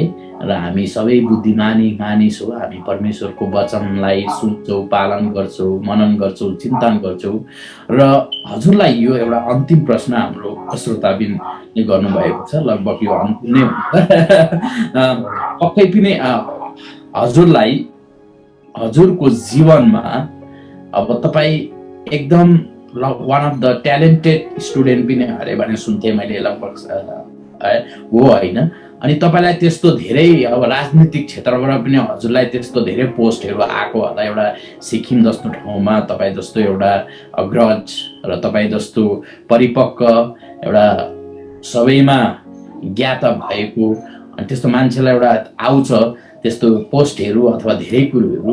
तर तपाईँ किन चाहिँ यो सुसमाचार प्रचार गर्नका लागि तपाईँ रिचिङ द अनरिच पिपल है, तपाईँ किन यसमा चाहिँ तपाईँ लाग्नुभयो कि अरू संसारको कुरोहरूदेखि तपाईँ हुन त त्यो संसारको कुरोले पनि परमेश्वरको लागि महिमै गर्दछ धेरै एङ्गलबाट।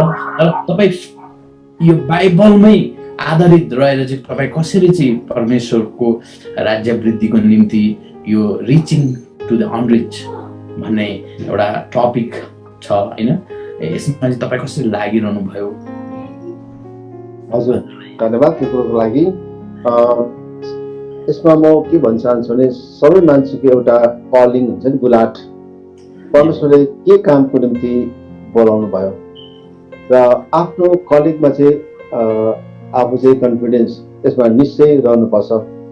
र जसै प्रभुले मलाई बोलाउनु भयो प्रभुको कामको निम्ति, मलाई थुप्रै कुरा गर्ने इच्छा थियो। तर जब मलाई प्रभुको कामको लागि मलाई प्रभुले बोलाउनु भयो, मैले प्रभुसँग थुप्रै के गरेँ भनेदेखि टेस्टहरू गरेँ क्या।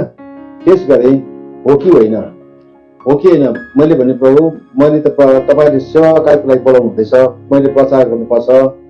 अनि म त प्रचार गर्नु जान्दिनँ, बाइबल पनि मैले राम्ररी बुझेको छुइनँ। अनि कसरी म कसरी प्रमाण गर्नु कि म प्रचार गर्न सक्छु? तर प्रभुले मलाई यस्तो हुन्थ्यो कि राति दर्शनमा क्या, त्यो बाइबल कहिल्यै नपढेको बाइबल, त्यति बेला हिन्दी बाइबल थियो, नेपाली बाइबल थिएन। अनि कहिले नसुनेको खण्डहरू चाहिँ मलाई चाहिँ प्रचार गरिरहेको मैले देख्थेँ क्या। अनि म लालटिन उज्यालो बनाउँथेँ, ठुलो बनाएर हेर्थेँ, साँच्चै त्यही कुरा हुन्थ्यो। सबै पोइन्टहरू हुन्थ्यो क्या, सबै त्यो सपनामा बोलेको पोइन्टहरू चाहिँ सबै अब म बोल्थेँ अनि मजाले प्रचार गर्न सक्थेँ। त्यही मैले प्रभुलाई भने प्रभु अनि प्रार्थना गर्दा सेवा गर्दा त बिमारीहरू आउँछ अरे, अनि बिमारी आउँदा त प्रार्थना गर्नु पर्यो, तिनीहरूलाई चङ्गाइ हुनु पर्यो, के गर्ने? अनि प्रभुले के गर्नु भनेदेखि एक दिन के भने मेरो गाउँमा एउटा मान्छेले सिक्कलले सबै हात काटेको थियो। डक्टर कहाँ लगाएर उसले लुगा पोलेर यसरी हालेको राखेको थियो। म कहाँ आयो अनि मैले प्रार्थना गरेँ। प्रार्थना भोलि त जस्ताको तस्तै भएको क्या, त्यस्तो सबै ठुलो हिलिङ्सहरू भयो है। त्यति बेला मैले प्रभु धन्यवाद तपाईँले मलाई चलाउनु हुँदैछ। त्यसपछि भूतात्मा लागेको मान्छेहरू यसरी क्या प्रार्थना गर्दा तिनीहरू छुटकारा हुन थाले। अनि हो त्यो हुँदा चाहिँ मलाई अब के भयो भने प्रभु धन्यवाद तपाईँले मलाई जुन कामको लागि बोलाउनु भएको छ म कन्फर्म भएँ। अनि त्यसपछि हेर्नुहोस् है, एकपल्ट म मेघालयको शिलङमा ठुलो मिटिङमा गएको थिएँ। झन्डै त्यहाँ 50,000 भन्दा बढी मान्छे आएको थियो। ठुलो ग्राउन्डमा पण्डाल थियो। म पछि बसेको थिएँ, मेरो मण्डलीको मान्छेलाई पनि मैले लगेको थिएँ। अमेरिकाबाट एउटा जोन ह्यागन भन्ने मान्छे आएको थियो, वचन बोल्दै थियो। अनि वचन बोल्दा बोल्दै अङ्ग्रेजीमा बोल्दै थियो, खासी भाषामा अनुवाद हुँदै थियो। अनि मेरो मण्डलीले चाहिँ मैले नेपालीमा अनुवाद गर्दै थिएँ पछिबाट। अनि के भन्यो, अचानक उसले यसरी भने क्या, is there any person whose name is Jonabal भने क्या। अब हजारौँ मान्छेको बिचमा नि उसलाई भेटेको छुइनँ। Is there any person whose name is Jonabal, there is a message for you, please come forward. अब जोना भनेर नाम त हुन्छ, जोनाबल त हुँदैन अरे। र पनि मैले पर्खिबसेँ, अर्को कोही होला जोनाबल भनेर। फेरि पर्खिबसेँ, मेरो मण्डलीले भन्यो पास्टर तपाईँ नै होला। Is there any one whose name is Jonabal, there is a message from God, please come forward. त्यति बेला म गएँ क्या, मेरो बिहा पनि भएको थिएन, म जवान केटो थिएँ। म अघि गएँ, दुईजना वक्ताहरू थियो, यति साह्रो खुसी भयो, अँगालो मार्यो। अनि उनीहरूले मेरो जीवनको कुरा सबै बताइदियो क्या, तिमी चाहिँ के कामको निम्ति नियुक्त भएको छौ, तिमीले के गर्न सक्छौ। अनि उनीहरूको त्यो मेसेज क्या मेरो लागि आयो क्या। त्यस्तो थुप्रै जब मेरो पास्टर अर्डिनेसन हुँदै थियो, यस्तो भयो कि म घुँडा टेकिरहेको थिएँ। एकजना वक्ता हुनुहुन्थ्यो, उसको नाम पनि भुलेँ, इङ्ल्यान्डबाट आउनुभएको थियो। उसले मलाई छोएर प्रार्थना गर्दै थियो। खरसाङमा यस्तो चट्याङ हाने क्या, पड्क्यो, जोडले पड्क्यो। त्यो हाम्रो कहाँ हो पनि त कानमै पड्के जस्तो नि, यति साह्रो थर्क्यो क्या। त्यति बेला त्यो मान्छे, त्यो हाम्रो नर्मन होम्स, उसको बोल्ने मान्छे, मलाई प्रार्थना गर्ने मान्छे, उसले भनेको, Jonabal you are the appointed one, you are the anointed one, हो, दिस इज कन्फर्म क्या। अनि त्यसो हुँदाखेरि चाहिँ मेरो जीवनमा थुप्रै जीवनमा प्रमाणहरू हुँदै गयो क्या। अनि मैले त्यति बेला सोचेँ, अब म चाहिँ परमेश्वरको कामको निम्ति मलाई चाहिँ अभिषेक छुट्याएको व्यक्ति रहेछु क्या। अनि त्यति बेला मैले प्रभुसँग प्रार्थना गरेँ, ठिक छ, म तपाईँको काम गर्छु, तर म संसारिक काम पनि गर्छु है। तर मलाई प्रभुको तपाईँको काम गर्न दिनुहोस्, संसारिक काममा पनि मलाई सफल गराइदिनुहोस् है, गराइदिनुहोस्। म नानीहरूलाई माया गर्ने हो। मेरो सेवाकाई नै नानीहरूबाट सुरु गरेको हो, चिल्ड्रेन मिनिस्ट्री। म एकदमै नानीहरूलाई, म घन्टौँ नानीसँग म बस्न सक्छु। अनि नानीहरूलाई दे इन्जोय विथ मी। र त्यसपछि मैले सेवाकाई पनि जब म रम्फूमा गएँ नि, म नानीहरूलाई पढाउन थालेँ क्या, उनीहरूसँग कथा भन्ने। एक दिन त के भयो, तल्लो बजार भन्छ रम्फूको, त्यो गाउँको आमा कटक मेरो घरमा आउनुभयो क्या। कहाँ जानुभयो, यो जोना अङ्कल जोना दाजु भन्ने को हो भन्छ क्या। जोना अङ्कल जोना दाजु भन्ने को हुन्, किन भनेको त, किन हाम्रो नानीहरू त सुत्दा खाँदा बस्दा खालि जोना अङ्कल जोना दाजु, जोना अङ्कल जोना दाजु क्या भन्छ। र तपाईँकै कुरा मात्रै गर्छ, को तपाईँ हेर्नु आएको हामी भनेर क्या। अब त्यो तिनीहरूसँग मेरो यति साह्रो एट्याचमेन्ट भएर पछिबाट उनीहरू जब पढाउन थाले, त्यहाँ गाउँको टाकटुक मान्छे आइकन, कमिटी आइकन, तपाईँले स्कुल खोल्नुहोस् भने क्या। त्यसपछि स्कुल प्रशस्तै आशिषित भयो क्या। अनि जे पनि अब यता सेकुलरमा पनि है, जे पनि काम गरेँ त्यसमा पनि आशिषित भयो क्या। कतिवटा व्यापारहरू गरेँ, त्यसमा पनि आशिषित भयो है। अनि गर्दाखेरि चाहिँ मलाई चाहिँ के लाग्यो भने, हामी परमेश्वरको काम गर्नेहरूलाई नि हामी नोक्सानमा कहिले पनि जाँदैनौँ। कहिले पनि ईश्वरले हामीलाई चाहिँ लसमा पार्नुहुन्न। हामी जे गर्छौँ, बचाउनु भनेको छ, हामी जे गर्छौँ हामी आशिषित हुन्छौँ। यति नै कुरा हो, हामी आफ्नो बुलाहटमा, आफ्नो कलिङमा हामी फेथफुल चाहिँ हुनैपर्छ है। हामी प्रकाशित वाक्यमा देख्छौँ नि, हामी बोलाइएको, चुनिएको अनि फेथफुल विश्वासी चाहिँ हुनुपर्छ। जब हामी विश्वासी हुन्छौँ, प्रभुले हामीलाई आशिष दिनुहुन्छ। अनि म के गर्छु भने, अब त्यो कारणले संसारमा पनि धेरैले भन्छ प्रभुलाई पाइसकेपछि संसारमा हाम्रो केही पनि इज्जत हुँदैन होइन। हाम्रो कतिवटा के अरे, हाम्रो प्रिभिलेजहरू पनि जहाँ हराउँछ भन्छ है। तर मैले अघि हजुरलाई मैले भने, अब सिक्किममा जब ठुला मिटिङ हुन्छ नि, जब ठुला मिटिङहरू, जस्तो केही वर्ष अघि जब विराट मिटिङ भएको थियो जोरथाङ भन्ने बजारमा, त्यति बेला अब त्यहाँको चिफ मिनिस्टर, त्यहाँको सबै क्याबिनेट मिनिस्टर सबै उहाँको गेस्टहरू हुनुहुन्थ्यो। अनि त्यसमा वचन बोल्ने मैले मौका पाएँ नि त होइन। मैले बोल्छु भनेको होइन, त मैले मौका पाएँ। मैले 13 मिनट मैले वचन बोलेँ, तर त्यो 13 मिनटले एउटा ठुलो इम्प्याक्ट भयो क्या, आशिषित भयो क्या। अनि विभिन्न ठुल्ठुला मिटिङमा वचन बोल्ने मौका पाउँछु। बडे मान्छेहरू आएको हुन्छ, उनीहरूसँग सँगै बसेर, चिफ मिनिस्टरसँग उनीहरूसँग सँगै बसेर सेवा गर्ने मौका पाउँछु। र प्रभुलाई पाउनु चाहिँ हामीलाई कहिले पनि नोक्सान छैन। लस कहिले पनि छैन, प्रभुले हामीले दिनुहुन्छ। अनि म यही भन्छु, मेरो टेस्टिमनी मैले भनिनँ त्यो कुरा। 2013 मा के भयो भनेदेखि अब मेरो स्कुल आगो लाग्यो, अनि स्कुल लागेर सबै जल्यो, टाकटुक जल्यो, केही छैन, हामी जिरोमा पुग्यौँ। इन्सुरेन्स थिएन, केही थिएन। अब हाम्रो अर्काको घर थियो, 3 तला बिल्डिङ थियो, जलेर खरानी भयो। अब सबै स्वाह भयो, हामी जिरो पुग्यौँ। तर मैले त्यतिबेला के सम्झिने, म ठिक छ, म जिरो पुगेँ, अहिले मेरो व्यापारमा मेरो सबै कुरो म जिरो पुगेको छु। तर त्यो प्रभु, मान्छेले जिरो मात्रै हेर्दैछ, तर तपाईँ त्यो जिरोको सामनेमा चाहिँ तपाईँ उभिदिनुहोस्। तपाईँ उभिदिनु भयो भने 10 हुन्छ। त्यस्ता जति मान्छेले मलाई जिरो भन्छ थपिँदै जान्छ, म 100 1000 हुँदै लाखौँ हुँदै जान्छु है। ठुलो च्यालेन्ज राखेर प्रभु म त तपाईँको सेवक हो, म कहिले पनि लाजमा पर्दिनँ, म शरममा पर्दिनँ, मान्छेको कहिले पनि म शिर झुकाएर हेर्दिनँ, म कहिले पनि हात फैलाउँदिनँ, थाप्दिनँ पनि, म माग्दिनँ पनि, तर म तपाईँमाथि भरोसा गर्छु है। त्यसपछि मैले कसैलाई मागिनँ पनि, डोनेसन उठाइन पनि, लोन लिएँ, लाखौँ रुपियाँ लोन लिएँ है। ठुलो चुनौती थियो, घरमा श्रीमती किडनी फेल छ, उसको डायलिसिस हुँदैछ। मेरो एउटा स्कर्पियो गाडी थियो, त्यो पनि यस्तो नयाँ गाडी थियो, 2 वर्ष मात्रै भएको, एमक टप मोडलको गाडी, त्यो यस्तो रुखले किचाइदियो। 13 लाखको गाडी चाहिँ 2 लाखमा बढाइदियो क्या, त्यसले नि 2 लाखमा स्क्र्यापमा बेच्नु पर्यो है। अब त्यहाँ कुचिरहेको छ, घरमा किडनी फेल छ, स्कुल आगो लागेको छ। अब सबैको सामने चाहिँ अब म चाहिँ सकेको, तर फेरि भन्छु प्रभु होइन, म तपाईँको सेवक हो, म तपाईँको सेवक हो, अरूभन्दा चाहिँ म माथि नै हुनुपर्छ। अनि लोन लिएँ, मैले महिनामा मतलब धेरै मैले बाँकी तिर्नु पर्थ्यो, तर मैले कहीँबाट सहायता मागिन पनि, तर जतिले मलाई माया गर्थे मान्छेहरू, ती पनि मलाई सहायता गर्न थाल्यो।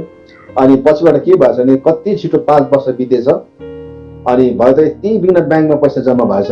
ब्याङ्कले मलाई के भने, तिम्रो लोन भन्दा बेसी पैसा जम्मा भएको छ यहाँनिर क्या। अनि त्यो आगो लागेको अक्टोबरमा, अनि फेब्रुअरीमा 5.5 तला आफ्नै बिल्डिङ बनेको थियो। अनि त्यहाँनिर आफ्नै स्कुल बस थिएन, स्कुल बस छ, सानो गाडी राखेको छ, प्रशस्त क्या। अनि मान्छेले यतिर भने यो के हो जोना सर भन्छ मलाई, मेरो गाउँमा के हो जोना सर त जिरो पुगेको थियो, अहिले अचानक उनीहरूले भन्यो होला, वा उसले त पाउँछ भन्छ होला नि त, जहाँबाट पाउँछ नि परमेश्वरले दिनुभयो क्या। म मेरो सेवाकाईमा चाहिँ यो भन्न चाहन्छु कि परमेश्वरको सेवा गर्नेहरूलाई जब हामी बुलाटमा, हाम्रो कलिङमा हामी निर्धक्क भइकन हामी विश्वासयोग्य भन्छौँ नि, सेकुलर वर्ल्डमा पनि हामीले पाउने इज्जत हामीले पाउँछौँ, कहिले पनि इज्जत गुमाउँदैन। मेरो गाउँमा मेरो इज्जत छ। अनि म के भन्छु नेपालको भाइ बहिनीहरूलाई, तपाईँको त्यो कागजपत्र बिनै पनि आउँदा पनि हुन्छ, त्यहाँदेखि त्यो चेक पोस्टमा हेर्छ नि त, दिँदैन त यिनीहरूलाई, मेरो नाम मात्रै लिनुहोस् है, त्यहाँ चेक पोस्टमा कसको मान्छे, जोना सरको मान्छे भन्नुहोस्, मलाई फोन गर्नुहोस्, म तपाईँलाई त्यहाँ टक्क उहाँलाई छोडिदिन्छ। त्यो इज्जत मैले पाएको छु क्या, र संसारको पनि पाएको छु, कुरा पनि पाएको छु। अनि परमेश्वरको जीवन बिताउँछ, यो चाहिँ हाम्रो इन्भेस्टमेन्ट हो क्या, धन लगानी हो, यही भन्छु म तपाईँलाई। धन्यवाद। हामीले थोरै उहाँको जीवन गवाई प्लस परमेश्वरको राज्य वृद्धिको निम्ति अनि उहाँले गर्नुभएको जति पनि योगदानहरू छ हामीहरू नेपाली इसाई समूहमा, यो उल्लेखनीय छ। लगभग हामीले यो एउटा नाटक मात्रै होइन, फिल्म मात्रै होइन, यो धेरै अविस्मरणीय हुन्छ। It will not like vanish away. हुन त म अमेरिकामा छु, हुन त इङ्ग्लिस त आइहाल्छ, तर म चाहिँ नेपाली बोल्न कति कुरोहरू धेरै प्रयास गरिरहेको छु अनि म पनि धेरै कुरोहरू सिक्दैछु। र परमेश्वरको वचनले पनि त्यहाँ यदि हामीले पहिलो कुरो चाहिँ परमेश्वरको राज्य खोज्यो भने चाहिँ, परमेश्वरको धार्मिकताको राज्य खोज्यो भने चाहिँ परमेश्वरले सबै कुरो थपिदिनु हुनेछ। जसले उहाँनिर चाहिँ पहिला जिरो हुनुहुन्थ्यो, तर परमेश्वरले राज्य, धार्मिकताको राज्य उहाँले सही प्रकारले हृदयले आफ्नो भित्र हृदयले, अरूको कर कापले होइन, तर भित्र हृदयले चाहिँ म परमेश्वरको राज्य वृद्धिको निम्ति र परमेश्वरको 10 आज्ञालाई शिरोपट गरी म अघि बढ्यो भनेदेखि चाहिँ परमेश्वरको राज्यमा कुनै कुरो पनि असम्भव छैन। जसरी हामीहरूले बाइबल धर्मशास्त्र बाइबलमा पनि त्यहाँ धेरै उदाहरणहरू पाइन्छ, धेरै पात्रहरू हुनुहुन्छ जो चाहिँ पास्टर जोना बलले अघि दिइसक्नु भएको छ। म सम्पूर्ण कुरो गरिरहँदैन। र यदि तपाईँहरू संसारभरको कुना कुनामा बसेर परमेश्वरको राज्य वृद्धिको निम्ति तपाईँहरू अघि बढिरहनु भएको छ, पाइला चलाइरहनु भएको छ, तरै पनि तपाईँहरूलाई धेरै समस्या छ, तपाईँहरूको अब धेरै म दुर्गम क्षेत्रमा जहाँनिर चाहिँ यातायात पुग्दैन, जहाँनिर चाहिँ केही कुरोको असुविधा छ। मैले धेरै अगाडि धेरै पास्टरहरूसँग धेरै नेपालदेखि लिएर धेरै ठाउँमा इन्डिया, नेपाल, भुटानको कुना कुना जुन ठाउँमा चाहिँ सुसमाचार पुगेको छैन, त्यहाँ चाहिँ के हुँदैछ भन्दाखेरि चाहिँ धेरै उहाँहरूलाई सतावटहरू आइरहेको छ है सरकारबाट है, अनि प्लस उहाँहरूको छर छिमेकीबाट है, किन त्यो ठाउँमा त्यति शिक्षित छैन, शिक्षित त छन् तर अलिकति कन्जर्भेटिभ माइन्ड, नट एडभान्स है, नट एडभान्स भएको, जसले चाहिँ एउटा एडभान्स कुरोलाई है परमेश्वरको राज्य वृद्धिको निम्ति अघि बढ्छ भनेदेखि परमेश्वरको राज्यमा सबै कुरो। र म हजुरहरूलाई यही उत्साह दिन चाहन्छु, यो प्रशंसा टिभीबाट तपाईँहरू पाइला चाल्नुहोस्, लड्नुहुन्छ होला एउटा स्टेपमा, फेरि उठ्नुहोस्, हरेस नखानुहोस्, ट्राई अन्टिल यु सक्सेस। तपाईँ कोसिस गरिरहनुहोस्, तपाईँ लडिरहनुहुन्छ, लडाउने धेरै हुन्छ, तपाईँलाई भर्याङ तान्ने धेरै हुन्छ।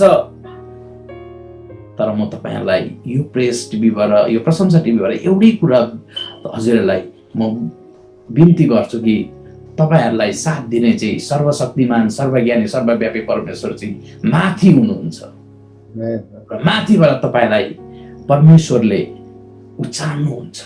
जति पनि परमेश्वरको दासहरू सुसमाचारको लागि कुना कुनामा जानु हुँदैछ, उहाँहरूलाई सतावट भइरहेको छ, उहाँहरूलाई है मारिरहेका छन्, उहाँहरूको ज्यान गुमाइरहेको छ। अहिले मैले धेरै भिडियोहरू हेर्दै थिएँ, मलाई बरर आँसु आयो। के गरेका होला? They don't have mind. उहाँहरूको के सोच्ने शक्ति छैन। उहाँहरू नराम्रो कुराको लागि होइन, जो अमार्गमा हिँड्दैछ, जो चाहिँ एउटा मार्ग, एउटा जुन परमेश्वरको धार्मिकताको अथवा अनन्त जीवनको मार्गमा हिँडेर ऊ गएको छैन र ऊ बरालेर हिँड्दैछ भने त्यसलाई चाहिँ सही ठाउँमा ल्याउनका लागि त्यो ठाउँमा जाँदै हुनुहुन्छ भने उहाँहरूलाई किन सतावट?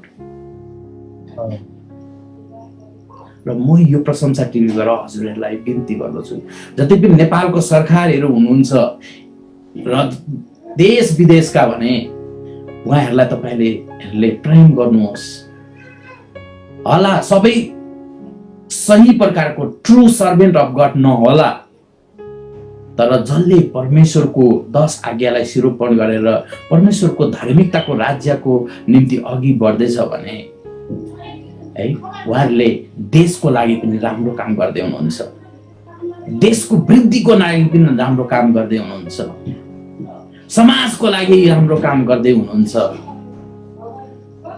र यदि कसैले एउटा ढोका बन्द गर्दैछ भने परमेश्वरले तपाईहरूको निम्ति अर्को ढोका खोल्दै हुनुहुन्छ, जुन ढोकाबाट चाहिँ हजुरहरू पस्नुहुन्छ र त्यसले चाहिँ अनन्त जीवनको बाटोमा, अनन्त स्वर्गको लोकको ठाउँमा हामीलाई पुर्याउनेछ है। मानिसहरूले धेरै ढोकाहरू क्लोज गर्दै होलान्, बन्द गर्दै होलान् हजुरहरूको निम्ति, तर तपाईँहरू नडराउनुहोस्। यो पेन्डामिक होला, यो महामारीको समयमा अब म के गर्नु है, मलाई यस्तो कोभिड लागेको छ, म अब केही गर्न सक्दिनँ है भन्दै हुनुहुन्छ भनेदेखि तपाईँको साथमा परमेश्वर हुनुहुन्छ, जो अल्फा ओमेगा इमानुएल परमेश्वर तपाईँको साथमा हुनुहुन्छ र तपाईँलाई चङ्गाई गर्नुहुनेछ र तपाईँलाई परमेश्वरले शिर तुल्याउनु हुनेछ। र विशेष गरेर म धेरै समय लिँदिनँ,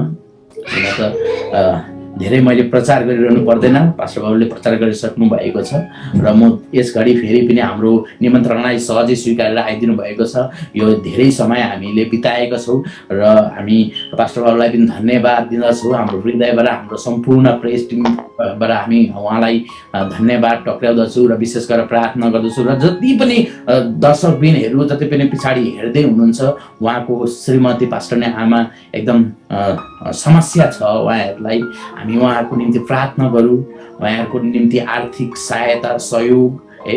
यदि तपाईँहरूलाई थाहा छैन भने हामीलाई कन्ट्याक्ट गर्नुहोस् र हामी उहाँहरूलाई सहायता गर्नेछौँ र तपाईँहरूले व्यक्तिगत रूपमा उहाँहरूको आफ्नै च्यानल छ, उहाँले आफ्नै ग्रुप खोल्नु भएको छ, व्यक्तिगत रूपमा तपाईँहरूले उहाँलाई पनि सम्पर्क गरेर सहायता सहयोग मद्दत है। अनि परमेश्वरको राज्यमा एक अर्कामा हातेमालो गर्दै, एक अर्कामा है हौसला गर्दै, एक अर्कामा निर्माण गर्दै, एक अर्कामा है साथ सहयोग सबै थोक गर्दै हामी अघि बढ्नु पर्दछ।